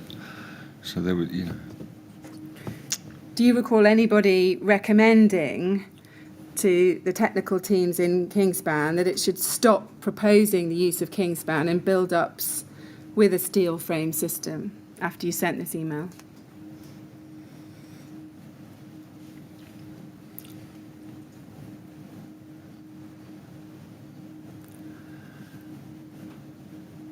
I think obviously there was Wintech. There were a few other people that raised concerns, but I don't remember anyone internally saying that we should stop selling into that area. And you didn't say that? I'd raised my concerns about the absence of information, definitely. Okay. I want to move on now to look at the way that Kingspan, the technical team, dealt with inquiries from customers. And we're going to be looking at some projects where Wintech were involved. Can we go now to KIN 402589? And these are emails from 2008 on a project called Grosvenor Waterside. And I want to start at the bottom of page 4, where we can see Simon Hepworth there of Aztec Projects to you and Gareth Mills, copying in Philip Heath and Richard Bromwich and others. And the subject is K15 combustibility. And he says there, Gareth, I appreciate your response. I think he means your response. However, as far as I can see, the BRE cert does not cover the testing of K15 and TRESPA to BR135, and hence does nothing to back up your statement that K15 is suitable for use above 18 metres. This is very concerning. Ivor assured me that the test data and the BRE certs were available for the BR135 test. Can you please clarify? Regards, Simon. Do you see that there? Yes. Now, he's referring to an assurance that you've given him there that the test data and BRE certificates were available for the BR135 test. Had you told him that? Had you assured him that? I think I'd assured him that he could. I work quite closely with Simon. I think I assured him that he could definitely see the test data. I think maybe Gareth would maybe question why he needed it before he sent it out. I think that was what was going on there. Right. But had you assured him that a BR135 classification report was available for the test that you did? No, I would never have done that because there wasn't one available. And Kingspan had not, at this stage, completed any large-scale fire testing using TRESPA cladding panels, had they? No, this was one of the companies that we tried to involve in rain screen works, who had been reluctant to get involved, and from my understanding, they were one of the leaders for high-rise cladding. Yeah. So you've got no large-scale fire test data using that TRESPA cladding panel. We can see that you then respond to Simon Hepworth with a long email starting about halfway down page 3, sent on the 10th of September at 9:26. It's quite a dense email. I'm going to ask you about various bits of it as we go. And in essence, you're still recommending K15 for the Grosvenor Waterside project. So you say, following review of the TRESPA FR product on our own enclosed fire test data, we believe we have everything required to satisfy building control on the above-mentioned project. Please refer to text below and attached test report for further confirmation in respect of your questions. So when you say we believe we have everything required to satisfy building control on the above-mentioned project, who's the we you're referring to there? Is that Kingspan? That would be Kingspan, yes. And on what basis did you form the belief that you had everything required to satisfy building control on a project which involved Trespa, and this was a steel structure. We had obviously tested with a non-combustible layer in front of our insulant, a 6mm one, and I think we looked at the Trespa FR data. I can't recollect what it is now, but we were being optimistic here that we had the correct information, definitely. When you say optimistic, you didn't have the right information to be able to make that recommendation, did you? Well, I don't believe Kingspan ever took complete responsibility for these build-ups. We would always present our information as this is what we have, and we would recommend that you seek support from the other component suppliers. But we do see again and again and again Kingspan saying that K15 is suitable for projects over 18 metres. That was said, wasn't it? Yes. Time and time again on many buildings. Yes, that was our presented belief. Yes. Yeah. So you go on. You say, please, at the end of that first paragraph, please refer to text below and attached test report for further confirmation in respect of your questions. In the next paragraph, you say BR135 and BS8414 are alternative methods of compliance, look at ADB 12.5, that have been inserted into the approved documents to allow the use of combustible insulations as long as the appropriate fire precautions are provided, i.e. the provision of adequate fire barriers. Now, that's not a proper characterisation of the terms of 8414 or BR135, is it? They don't allow the use of combustible insulation as long as there's appropriate fire precautions provided. I've written that badly. They're test methods and can be used for the alternative route to compliance, yeah. Yeah, but that misrepresents what they're saying. You're saying that they're there to allow the use of combustible insulations as long as appropriate fire precautions are provided, i.e. fire barriers. That's not the purpose of those tests, is it? No, that test, you could actually put a build-up together without fire barriers if BS8414 could demonstrate it. Quite. And then in the next paragraph down, you begin in Kingspan Insulation Limited. You say Kingspan Insulation Limited recommend when using K15 above 18 metres that horizontal fire barriers are adopted at every intermediate floor level. This information has been deduced following the guidance in BR135 and via testing to 8414. We have attached our 8414 test report, which most closely represents the system proposed on the above-mentioned project.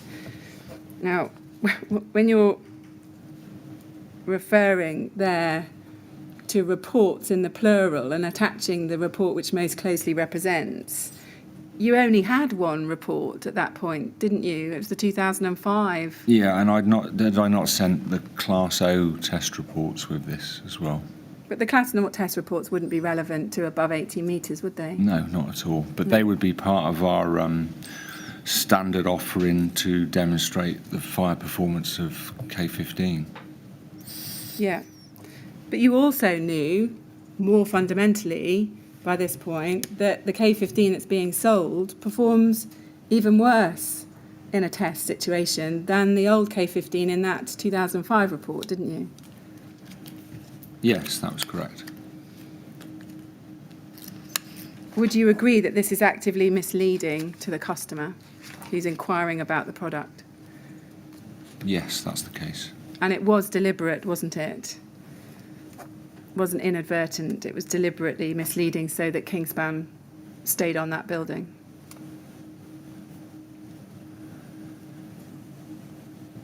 I mean, this wasn't agreed text. This was,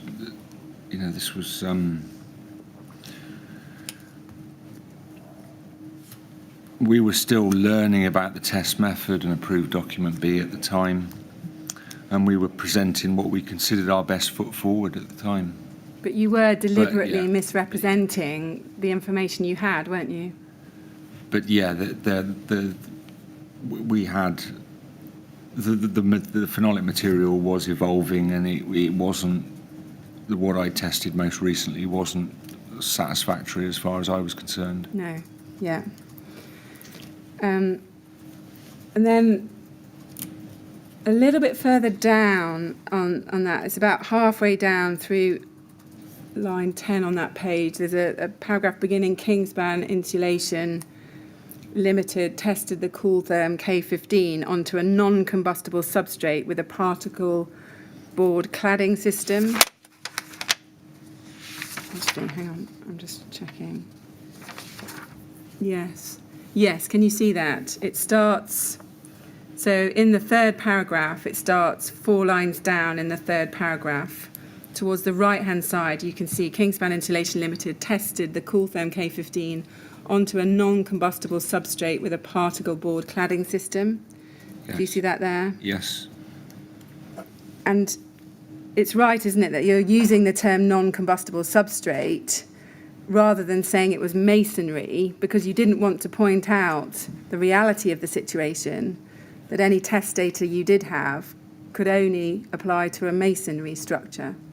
That's right, isn't it? We're trying to expand the scope of that test, yes. Yeah, you're not being precise as to what it was tested on. No. And then just a little bit further down, same paragraph, there's on the right-hand side, there's a sentence beginning, in accordance with EN 13501, so that's the European classification system. You say, in accordance with that, a non-combustible substrate can either be calcium silicate sheathing, masonry, or steel. The tested system was designed so with relatively inert components, so the fire effect of the K15 could be clearly identified. And then they say the UAC cladding panels adopted within this test had the same levels of fire performance as the TRESPA FR panels when tested to 476 Part 6 and Part 7. Although not directly applicable to the UK marketplace, however, it is being introduced. The fire side of the Euro classifications for TRESPA FR and the UAC product are very similar, as both achieve a Euro Class B. Do you see that there? Yes. So what you're doing here is, correct me if I'm wrong, you're desperately clinging to anything you can say which suggests that the external panel that they're proposing to use, the TRESPA one, is similar to what you tested on, aren't you? Yeah, we're highlighting similarities as a basis for their fire engineer for this job to hopefully provide approval. But you're bringing in tests, the Class 0 test, BS 476 Part 6 and Part 7, that are of no relevance to this question, are they? But they're used in the building regulations as a way of identifying materials. They are. Yeah. But in terms of whether materials should be put above 18 metres or not, I understand that. it's not relevant, is it? Were you? It's not directly relevant, but we're trying to build a picture here. But were you actually trying to confuse readers in a paragraph Not like that? Not intentionally, no. We were trying to work towards a goal here. And then you go on, so at the bottom of that page, we can see a paragraph beginning, as the tested system details.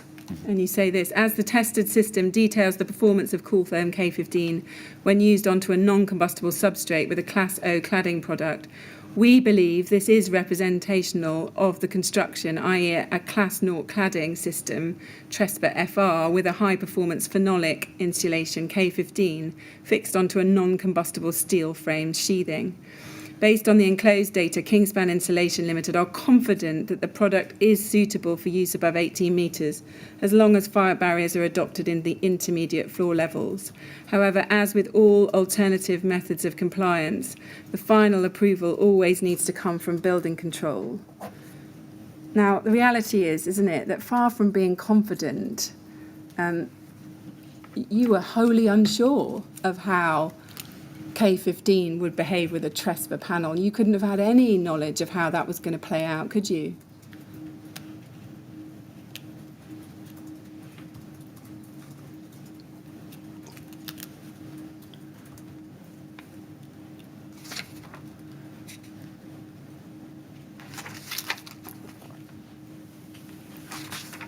At this time, we'd had no experience, I don't think, of the TRESPA panel in an 8414 test. So No. we were, like I say, being optimistic with our suggestions here. Yeah. But at the end of the day, we're saying that this is our point of view. You need to seek advice from building control or the appropriate approval body. Yes, but you're confidently saying, as the manufacturer, that the product is suitable for use above 18 metres in that specific system. You can't get away from that. Yeah, I see that, yes. Yeah. And any test to support the use of that system would have to be to BS 84 Part 2, wouldn't it? Because this was a steel frame structure.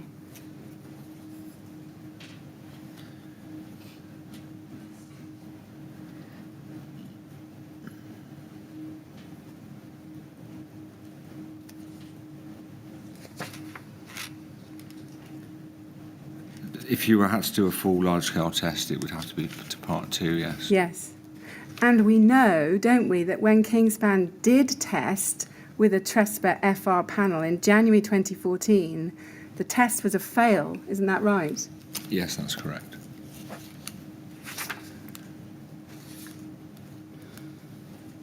If we look at the second line of the second to last paragraph there on page 3, do you see it's the sentence beginning, as the tested system details the performance of K15. Then if you go on to the next line, it says, when used onto a non-combustible substrate with a Class 0 cladding product, we believe this is representational of the construction at, and then something's missing, and then it says, i.e. a Class 0 cladding system. My question for you is this a standard pro forma answer that Kingspan was sending out? No, not at all. That's just a typo, that's just is it? a typo, I believe. I mean, I might have had some sort of standard sections of text, but no, this wasn't a standard letter. And if we go to the last 2 lines on page 3, right at the very bottom there, you say, up until now, we have not had any issues with the use of K15 when used in conjunction with adequately performing cladding materials. Thus, following supply of the enclosed test data, we expect building controls, and then over the page, opinion of our product to be positive. Now, that's simply not right, is it? You hadn't not had any issues with the use of K15. You'd encountered tests in 2007 and 2008 on steel frame structures where it failed spectacularly, didn't it? I still consider this to be partly the fault of the cladding system. Okay. Well, we've been over those documents and we can see what was written at the time. Yeah. But it's simply not true, is it, that no questions had been asked about the use of K15 by this time? Questions had already started to be raised about compliance for a K15 over 18 metres, hadn't they? Yeah, I believe that's a bad sentence, I think. Yeah. It's wholly inaccurate. Yes. Now, I just want to break off from this email chain for just a moment. We're going to come back to it in a minute and look at another email chain, KIN 405308. And this is a 6-page email chain between you, Alistair Lambie at Kingspan, and Andrew Pack of Kingspan, arising out of a query from a firm of architects about the use of K15 in a 10-storey project. And if we go to the bottom of page 4, the client, who is Beatrice Bryant at Hurd Roland, says on the 27th of July 2007 at 9:09, she says this, Alistair, so this is Alistair Lambie, and then at the top of page 5 she says, we are considering specifying this for a 10-storey project residential, and our fire consultant has asked me to ask you to send us a copy of the assessment that was carried out in accordance with BR 135. And then if we can look at Alistair Lambie, an email he sends at page 4 on the 8th of August 2007 at 8:23. Alistair Lambie was in Kingspan, wasn't he? Yes, he Yeah. was Well- the structural area sales manager. Yeah. And he says this to Andrew Pack on the 8th of August 2007. Andy, the suitability of K15 in a ventilated cavity over 18 metres is being questioned more and more in Scotland. Can you forward all the relevant fire assessments, certificates, documents to the architect below and to myself? I can then print them off and make a K15 pack, which can be left when we complete CPDs or sent to architects, contractors who question its suitability. And then if we go up the chain to page 2, we see you become involved. And on the 14th of August 2007, you send a response to Alistair Lambie and Andrew Pack on this topic. And you say this: Alistair, we are a little reluctant to go public with the actual test information at the moment, as this is only to BS 84141, and I suspect this job will be a BS 84142 project. At the moment, I'm doing a vast amounts of work to produce a very robust situation where cool therm K15 can be used on all substrates and with most generic types of cladding. We appreciate this is a particular issue in Scotland, and over the next 12 months we will be performing at least 15 large-scale tests to BS 8414 with a total CapEx of well over 200k. Until that time, we have the BS 8414 flyer. We will write letters of suitability, and for larger projects, I can come and do a specific K15 technical fire presentation, which details our compliance with BR 135. A common misconception is that the BRE have to write an assessment to BR 135, when actually all you have to do is pass the test, and therefore you meet the criteria of BR 135. Anyway, I was hoping by this time I would have something better on paper that we could address the Scottish situation with. However, this is a little way off. Until then, most projects are dealt with on a job-for-job basis, as although K15 is suitable, the surrounding cladding may mean that you can't use K15. That's the last thing we want to tell our customers. So if you can get the following information, I will write a letter specifically for this job that hopefully provides enough confidence in our product.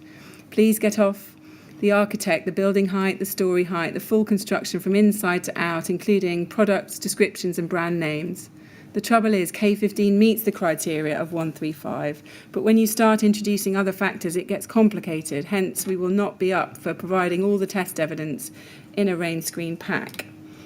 And then you say, when you next come and have a chat, and I will show you what I can present if the job's big enough. Fortunately, 9 times out of 10, they accept our word. Do you see that there? Yes. And it's right, isn't it, that letters of suitability were being written by Kingspan on a project-by-project basis long before September 2008. Do you accept that? Yes. How often were those being written, and who was writing them? It was predominantly the senior technical advisors, myself, sometimes Andrew Pack, Gareth Mills, Joel Clark, maybe Adam Heath. And did anyone check or sign off those letters of suitability? They would be. I think we moulded the text eventually to an agreed format. And on the basis of what test data or evidence did you write them? Was it, again, the only It was thing you had? again on what we've discussed. Yeah.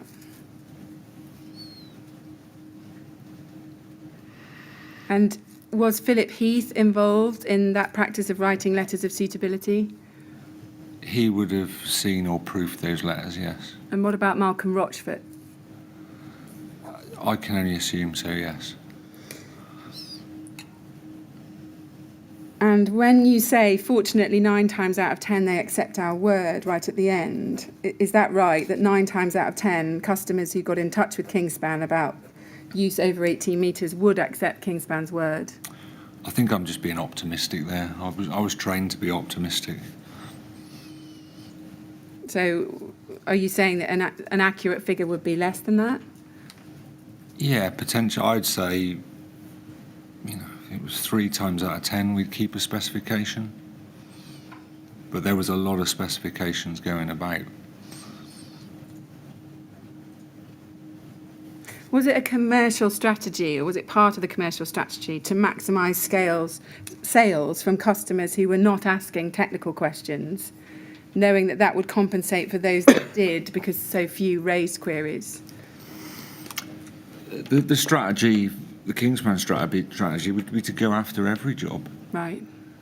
Then often at the time of specification, the cladding isn't fixed. That could change a number of times before the building was built, Yeah. as we know.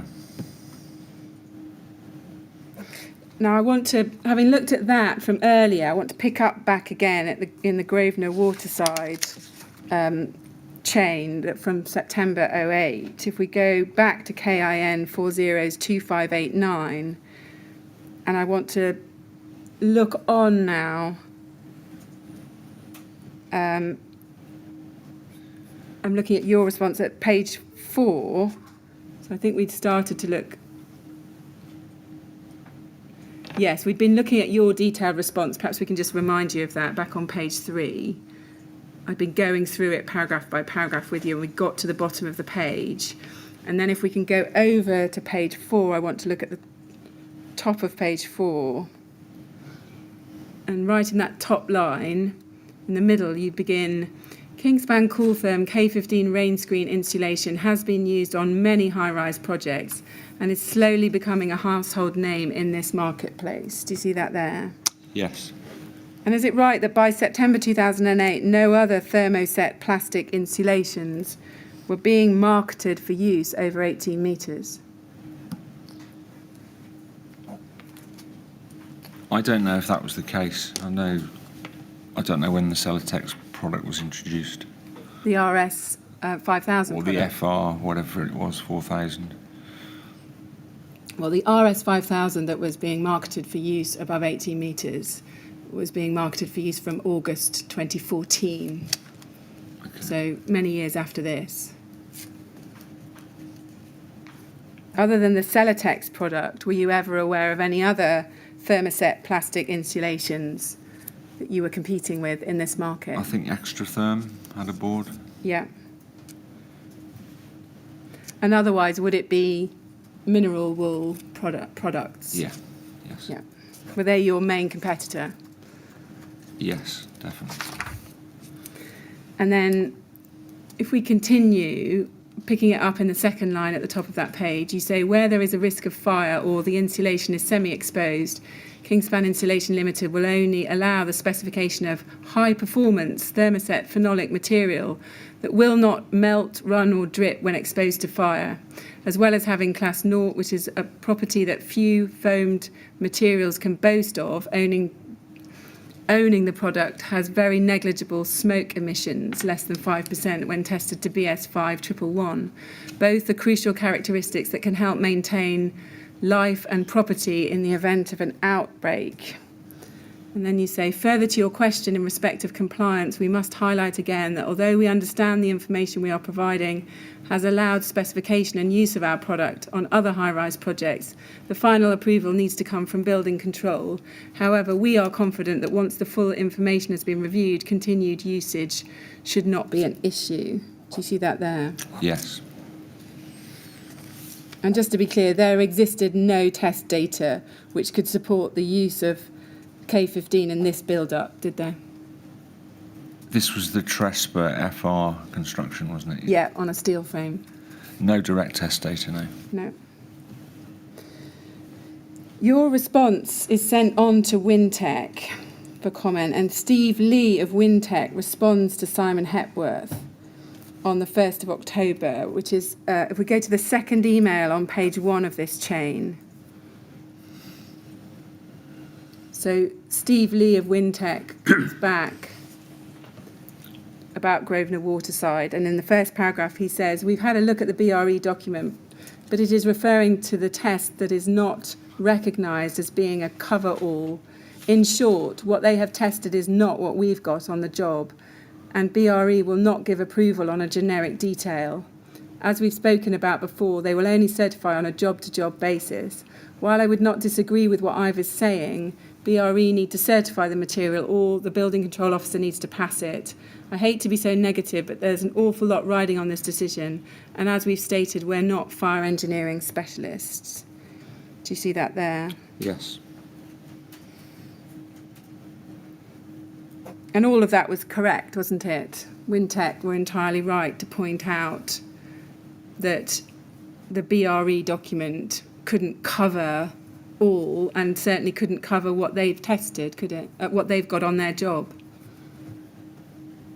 That document was not a cover-all, although it was desired to be, it didn't. Yeah. This email chain is followed by a letter signed by Philip Heath and dated the 29th of October 2008. If we can go to that, that's KIN 402594.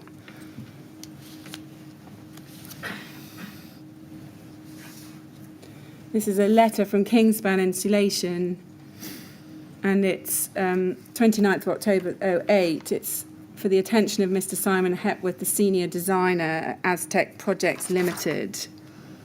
And we can see it's about the Grosvenor Waterside residential development off Ebury Bridge Road in London, SW1. Can you remember having any input into the text for this letter? I probably might have helped Phil with this, yes. Was that what often happened if these letters of suitability needed drafting, that you and he would work together on a letter? I would report to him directly, and I would get information, whatever we were using at the time, and we would put it together. Yes, definitely. Is this one of the letters of suitability that we've seen you describing to Alistair Lambie? Is that right?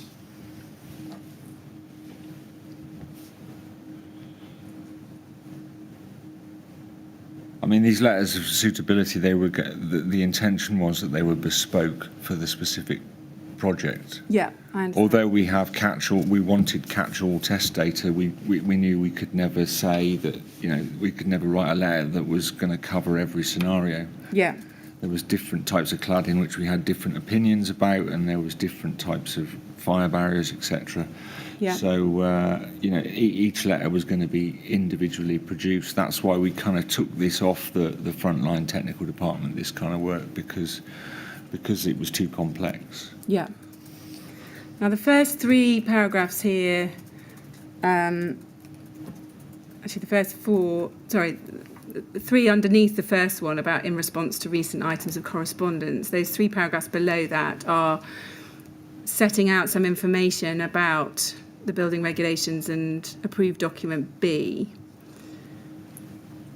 We don't need to read those out. He's just pointing out that the requirement of limited combustibility, the guidance, then about BR 135 in that third paragraph and BS 8414 as the alternative route. And then in the final paragraph we're looking at there, Mr. Heath writes this: as you will appreciate, it is not practically or financially feasible for a component manufacturer such as Kingspan Insulation to test in accordance with BS 8414 with every rain screen cladding material and component currently available.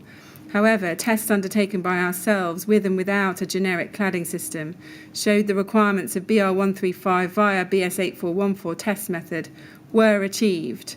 The comparison with and without a cladding system was important to determine the influence of a ventilated cavity on the external face of the cool therm. The results confirmed there was little or no difference. Do you see that there? Yes. And again, is it right that the only tests he could be referring to there is the 2005 test? And the naked test. And the naked test, yeah.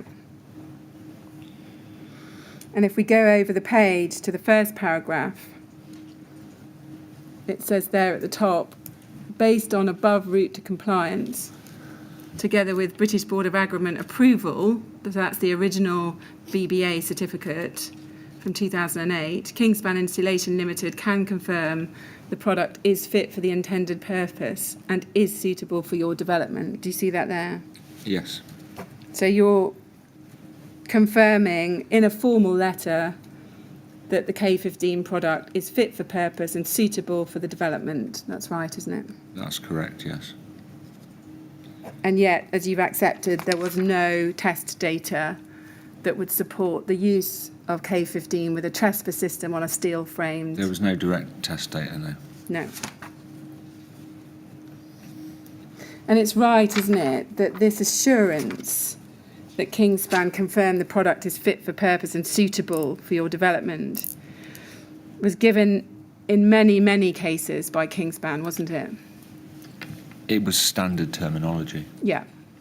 And there were hundreds, if not thousands, of inquiries in which something similar was said. That's right, isn't it? I would say so, yes.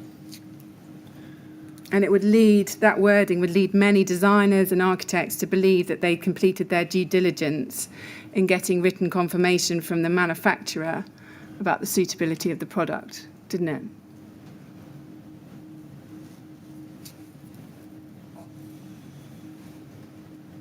The tricky thing is here that the product is only suitable if all the components around it are suitable.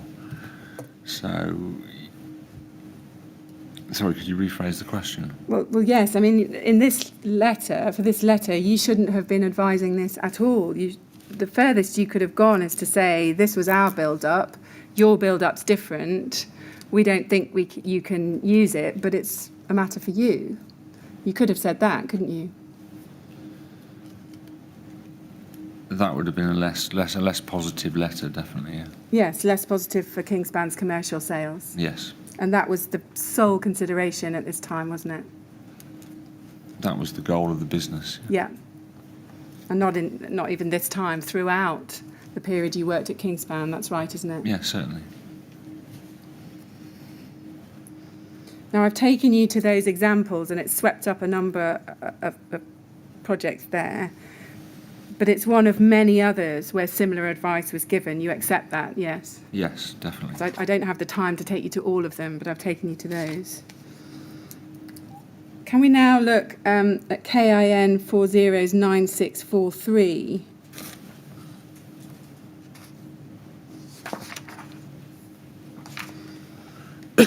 This is an email chain from November 2013 where questions were being asked about the use of K15 over 18 metres, again by Simon Hepworth at Aztec.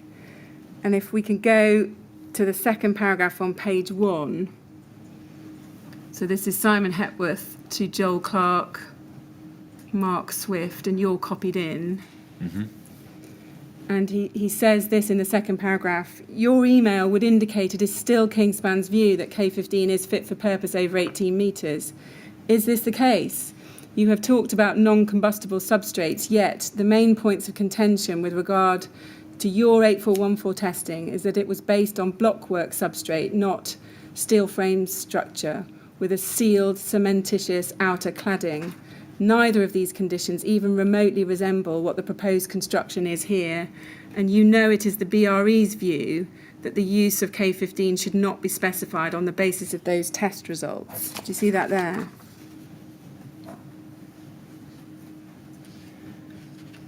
Yes. Now, did you know that it was the BRE's view that the use of K15 should not be specified on the basis of the test results you had?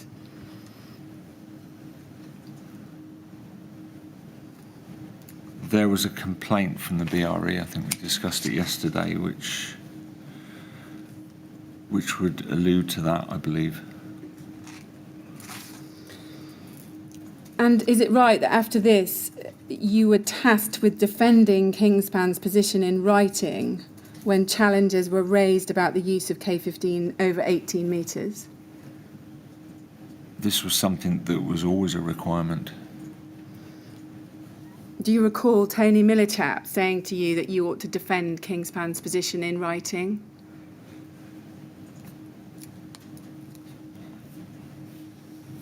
This was something I was trained to do throughout Yeah. my time at Kingspan. Yeah. Let's just quickly look at that. If we go KIN 409682, and I want to look on page 1 at an email of the 11th of December 2013 at 19:30. And we can see, he says to you, Richard Bromwich, Mark Swift, Joel Clark, all, given Simon's comment below, we will need to defend our position in writing. It's clear that he's beginning to position himself in the worst case event, that cladding will need to be removed and who will cover the related costs. I appreciate the need to keep installers on site. However, we also need to defend Kingspan. Ivor, do you have a draft response outlining the technical position? Do you see that there? Yes.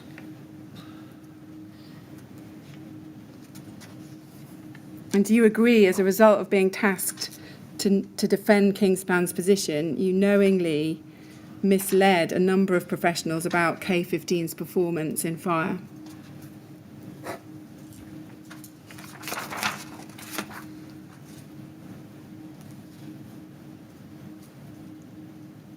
We follow the strategy that was outlined within the previous document, so yes. Yeah. I now want to ask you a bit more about the NHBC. We've already touched on them, and I want to ask you about dealings which Kingspan had with the NHBC in 2013 and 2014. And I can't take you to all of this because we'd be here for a long time, and we will be asking Mr. Millichap about some of this as well, but I'm going to try and cover the key events in the story with you.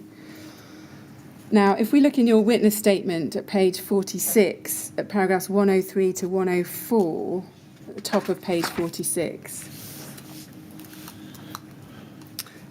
we ask you about the National House Building Council, the NHBC, and what your understanding was of the role and responsibilities of that organisation.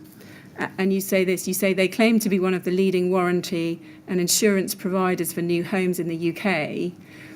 And then you say, you're asked, state what you know about the relationship between Kingspan and the NHBC between 2005 and 2014. And you say they were very important to the sales and use of Kingspan insulation in these sectors. So when the CEO had questions about the use of K15, I was pulled off another project to immediately sit down with them and our sales director to discuss the information we had and what they wanted from us going forward. Do you see that there? Yes.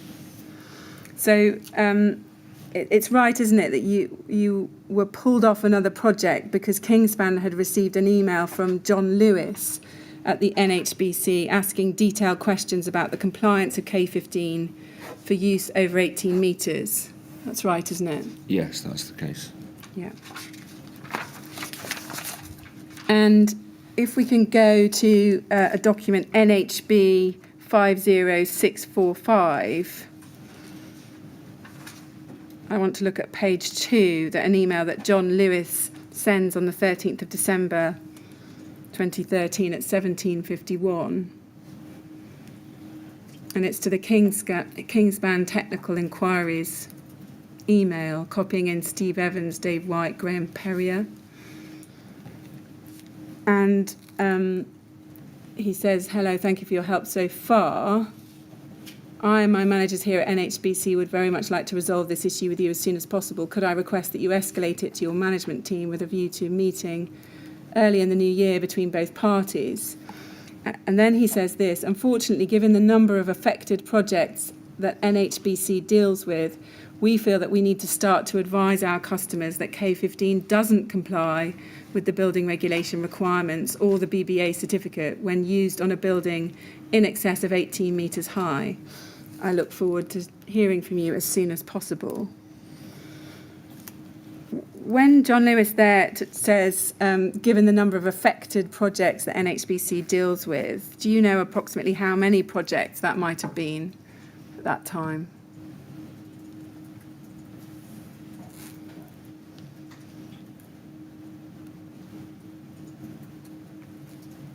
I'm not 100% sure. I've got a number of 230 in my head to do with something. I haven't familiarised myself with any of these emails. Okay, I understand. I understand. No, I'm not. But you think it might have been hundreds of projects? I'm not 100% sure. Okay. And you respond to this email at the top of the chain on page 1 on the 16th of December 2013. If we can zoom in on that.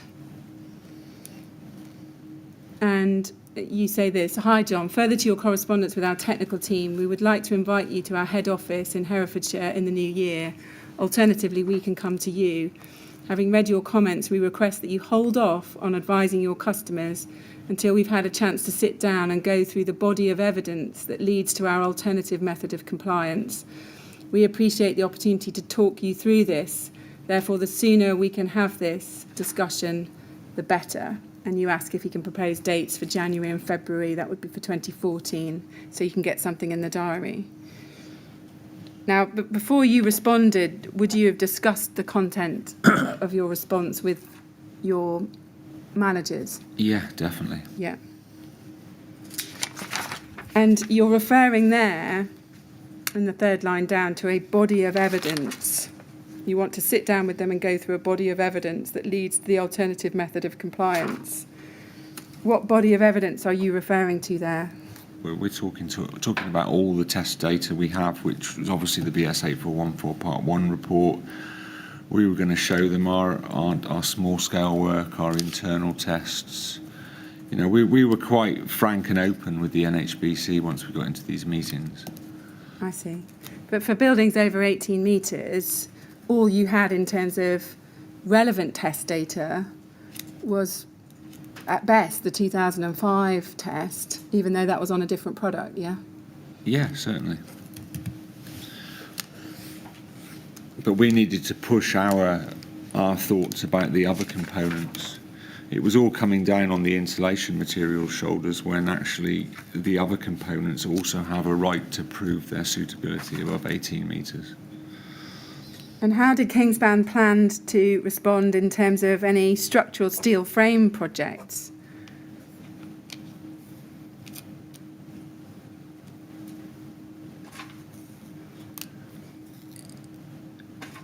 It was Kingspan's opinion that if a non-combustible substrate was offered, like a non-combustible cement board behind the insulation, then the parameters would be similar to that of the Part 1 test in 2005. Obviously, we wholly accept that the cladding on the outside is different, but if it's really about the involvement up the face of the insulation, then the relevance of the internal substrata of the building or the test is questionable. Yeah. That was our opinion. You didn't have any test data that showed that if you used a non-combustible substrate on a steel frame, the 8414 test could be passed and the BR 135 classification criteria. We didn't at that time, no. No. Was there some pressure on you at this time with the NHBC to resolve this? Did you feel under pressure? Oh, completely, yes. I was getting calls from many of the high up people in the business to make sure that this was boxed out. They had a responsibility for a large number of buildings, and the thought of, I think my understanding was the requirement of the BBA, getting a BBA certificate, was mainly to keep the NHBC. That was one of the key things about the BBA certificate, was it allows the NHBC to keep happy. So. But by this point, they're not happy, are they? No. Now, we know that you met with the NHBC on the 17th of January 2014 at their offices in Milton Keynes. Can you help us? What were your recollections of what happened at that meeting with the NHBC? Can you remember what was said to them?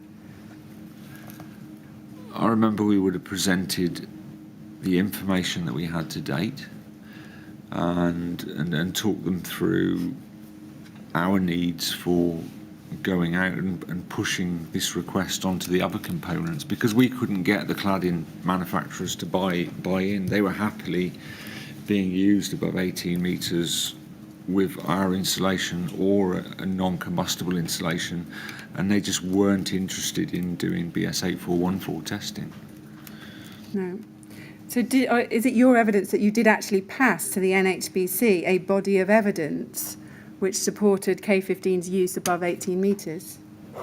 We would have given them the Part 1 test report. We would have showed them some videos. We would have showed them the Class O reports. I mean, we discussed our strategy at length with them. And when you say you were open with the high-up people, first of all, what high-up people are you talking about at the NHBC? Well, I think it was Steve Evans and Graham Perrior with the.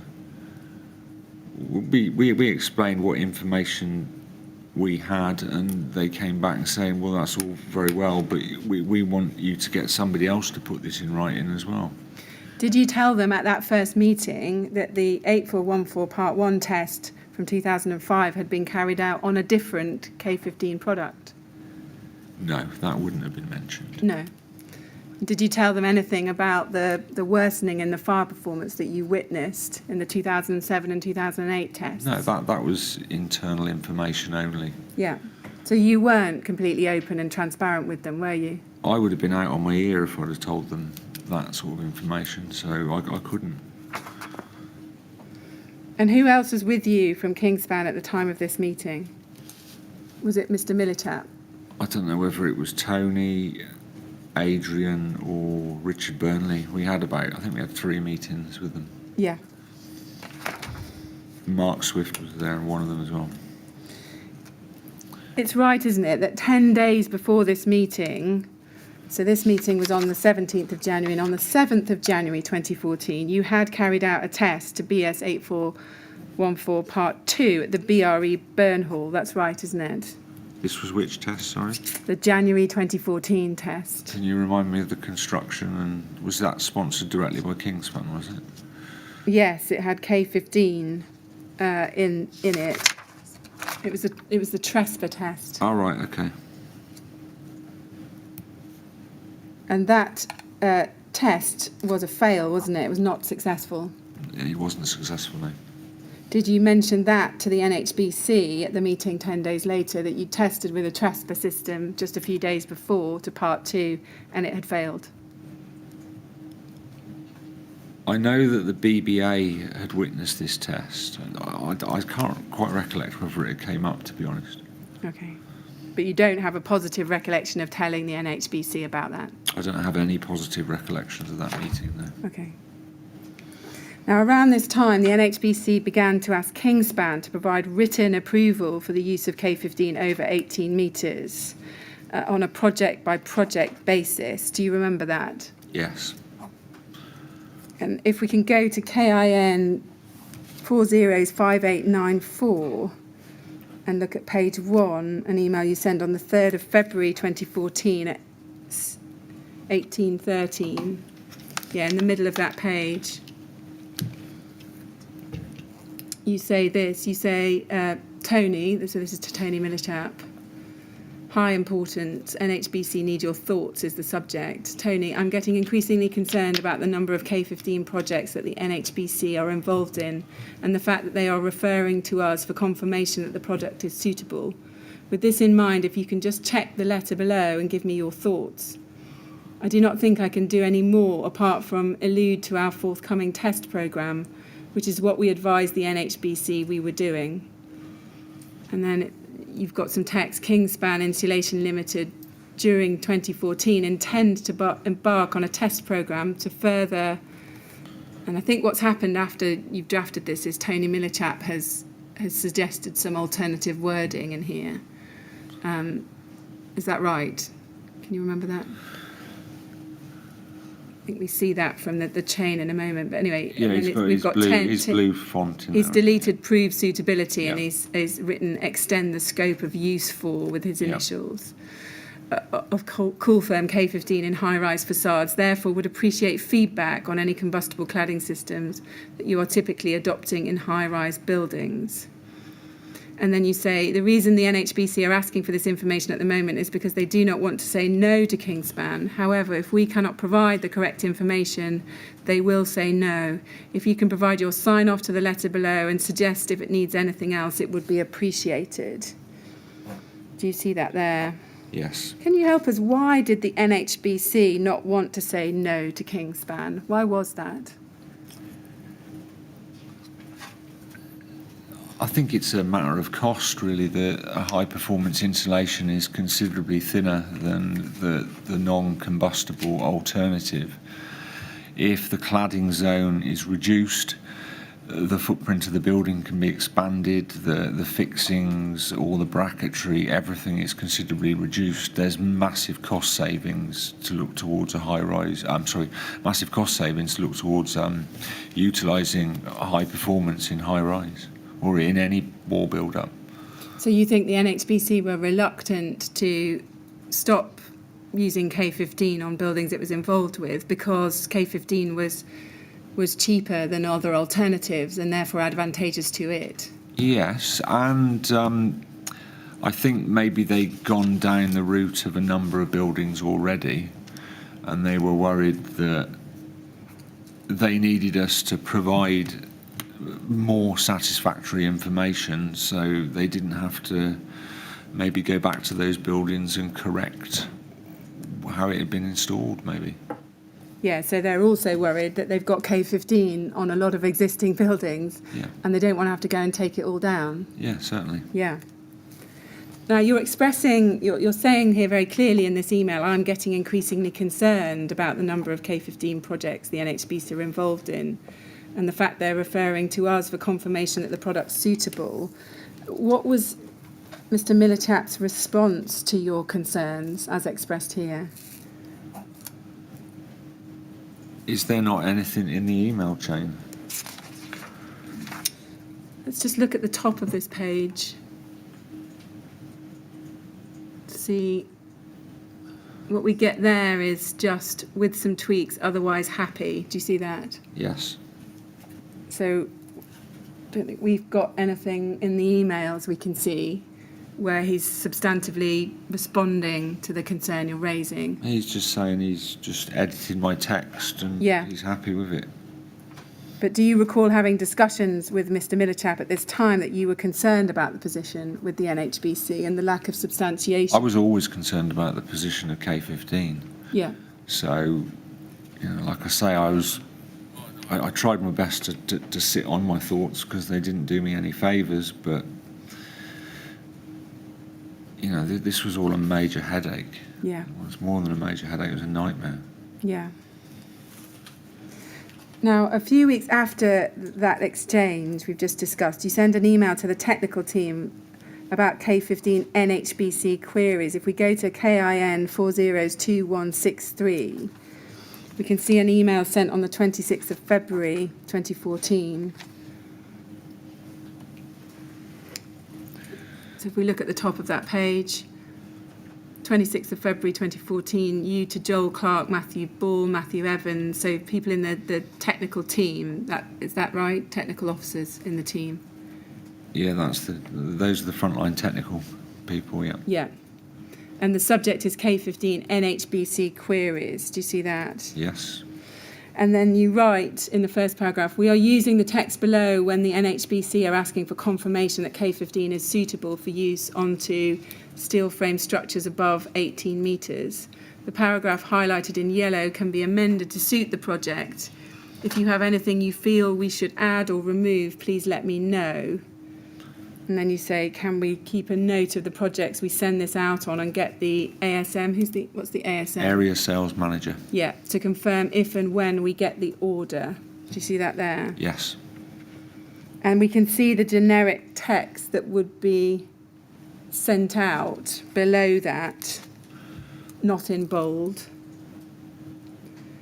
So you've got a kind of introductory paragraph about further to previous discussions, and then in the second paragraph below that, it is our opinion that our Cooltherm K15 product would be fit for purpose if installed onto a non-combustible substrate with horizontal cavity barriers installed at centres not exceeding 3.5 metres. Do you see that there? Yes. And then the test details we have reviewed of your project show Cooltherm K15 fitted onto sheathing board to be in line with our test evidence and the LABC registered detail RD165 Kingspan Insulation Limited require that K15 is mounted onto a non-combustible substrate. This can be achieved with either a masonry layer, calcium silicate, or often more affordable magnesium oxide silicate boards onto a steel frame system. Now, it's that paragraph that I think you're highlighting and said could be amended to suit the project. Is that right?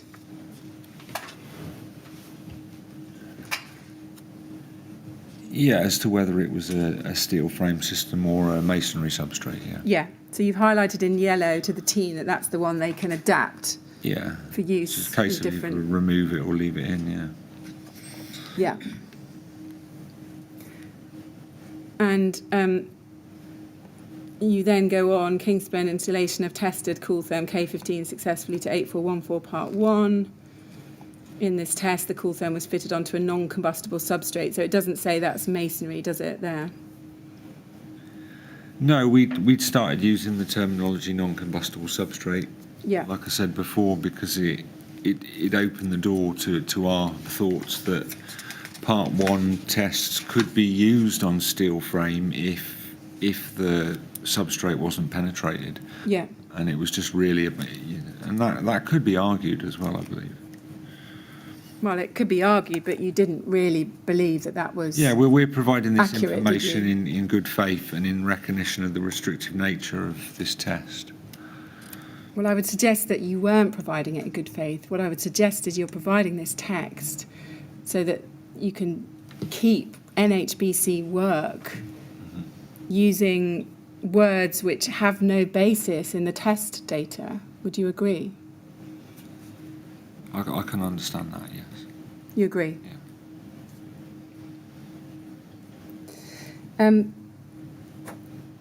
In January 2014, as we've just mentioned, there was this test on Trespa high-pressure laminate. It was 8 millimetres. We'll come back to talk about the NHBC again in a moment.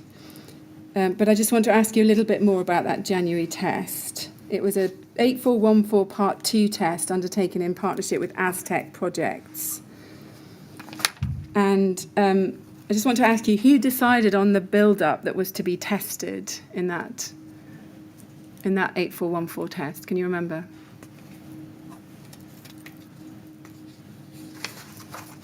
I'm finding it hard to recollect whether that was one of the whether that was a directly sponsored test by Kingspan or that was something that Aztec Projects had somewhat taken on themselves. Right. Can you remember who designed and constructed the rig for the test? It would have been Simon Hepsworth at Aztec Right. Projects or one of his team. Yeah. But were you project managing it from Kingspan's side? If that was one of the ones that I would have had some involvement. Yeah, definitely. I would have been the key person at Kingspan, probably.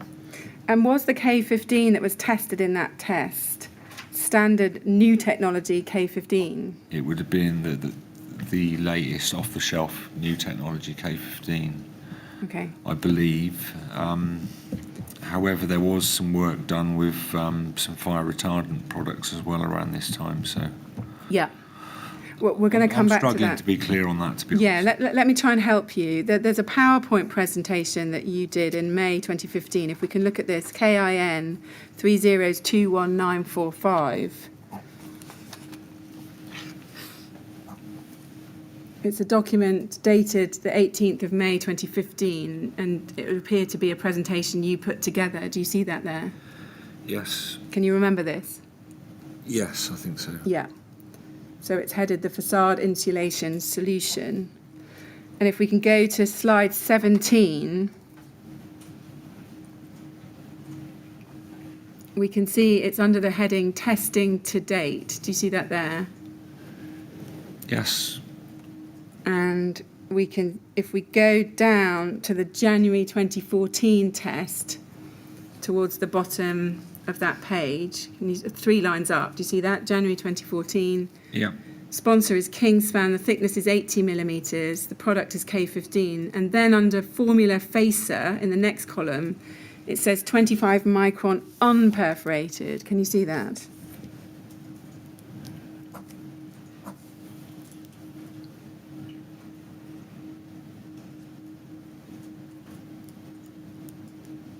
I can see that, yes. I'm just struggling. I thought we had a lot of issues producing the unperforated product. Right. if we keep looking along the columns, it talks about fire barriers at 75 millimetres and then high pressure laminate, the 8 millimetre Trespa FR panel. So that was the outer cladding. But would you agree that the K15 that was being sold and had been sold since 2006 had a perforated 25 micron facer? Yes, that's correct. Yeah. So can you help us as to whether this product might have been some kind of research and development product just for the testing with an unperforated facer?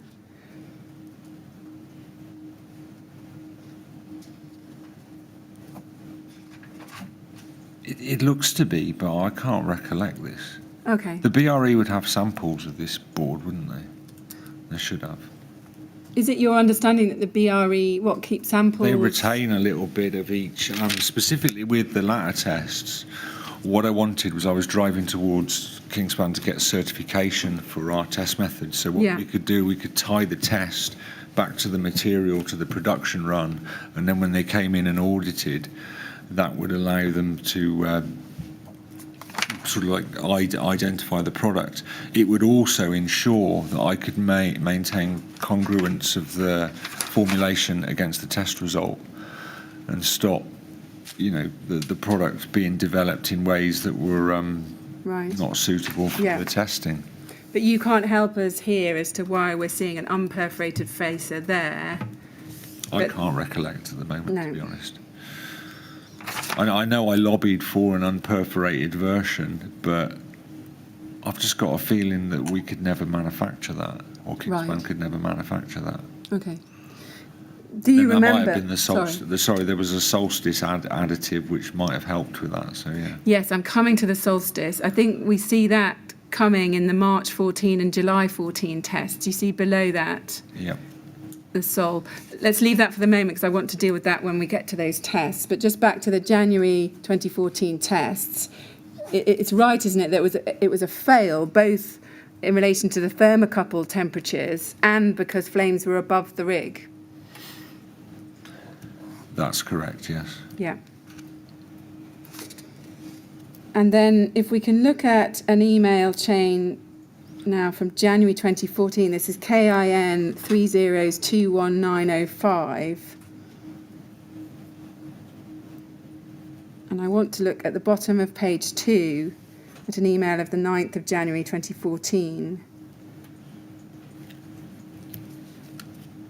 So this is an email, bottom of page 2 and on to page 3.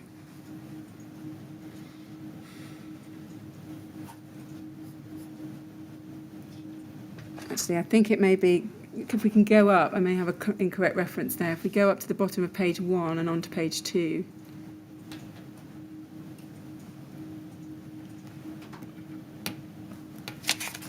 No, that's not all right about that.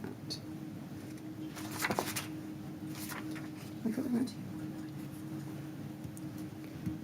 Yeah, sorry, I think you've got 219, the reference isn't right, so it's KIN 3021095.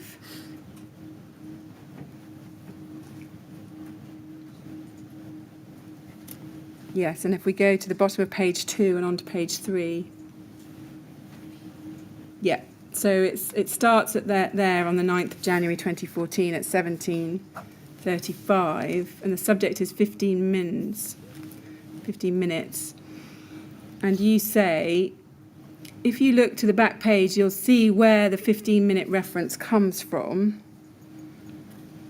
And on to page 3. Then you give an extract, I think from BR135, is that right? That looks like an extract from BR135 and the external fire spread success criteria. Yes, I believe so. And what this appears to be is a discussion about what had happened in the January 14 test. And if we go in the next email from Malcolm Rochford, 9th of January 14 at 18:57 on page 2, he says to you and to Tony Millishap and others, 9th of January, that implies we only just failed, regards Malcolm. Do you see that there? Yes. And then if we go up again, we see on the 13th of January at 6:55, a longer email from you with the heading BS 8414 test update. And then you say, from the external temps, it does look very close. The temperatures in the cavity were a little higher, but still close to the 15-minute window. Ideally, we need a pass with a 10% window for assessment. Anything too close will impede the BRE's ability to provide practical test assessments. See that there. And then you say, because of this closeness, TM suggested it would be so easy to go too far at this point. Therefore, we should find a balance while ensuring we get a result. Do you see that?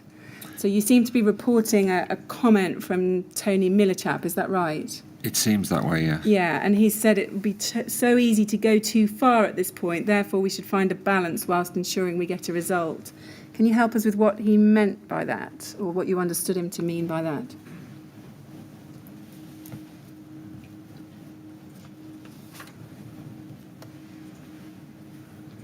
Can I just look at the end of that email? Yes, so trying to... if we keep going, you say it's with the above in mind and after an extensive review of the test video and data, we are looking to consider the following.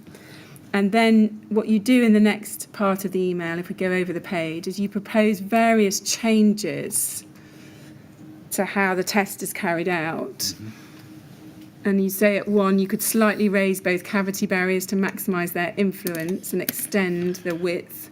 Consider reducing perimeter air tightness to limit the effect of oxygen draw. 3, reposition panels to maximise venting below barriers and increase security above. 4, consider replacing 10mm cladding panels with 15mm pending outcome of small-scale lab test. 5, adopt modified K15 solstice. Refer to discussions in meeting. As soon as this is made, if I can get samples and calorimetry of any variants of the solstice board, we should try and get them to X over quickly to see if there's any difference in the initial flammability calorific output, and then adopt a closed vertical joint or put a T directly behind. And then you put a little star about replacing the panels with a 15mm board, and you talk about you're struggling to get hold of samples. And then at the very end you say, I met the BRE on Wednesday to dismantle and to assess the damaged areas. Hopefully the data will be calibrated. Therefore, if you have any questions, let me know. I think Tony's I think I'm being bombarded by questions about this, and he understands where my head needs to be and what I need to be doing at this time, and he's just sort of saying, look guys, just take a step back, I think, a little bit, and yeah, you know, we just need to look at it once we've got a real test report, I think. I see. Because of the expenditure of these tests and the interest to the business, there was a lot of, what happened and that sort of thing. But, you know, until you've got a test report in front of you with agreed, calibrated thermocouple data, you're only going on what you assumed or saw at the day. Yeah, I see. Mr. Chairman, I do want to come back to this email, but I think that's a good moment. You'd rather stop there? Yes, Very please. well. All right, well, we'll stop there for some lunch. We'll come back at 2 o'clock, please. And in the meantime, please don't discuss your evidence or anything to do with anyone. Thank you very much.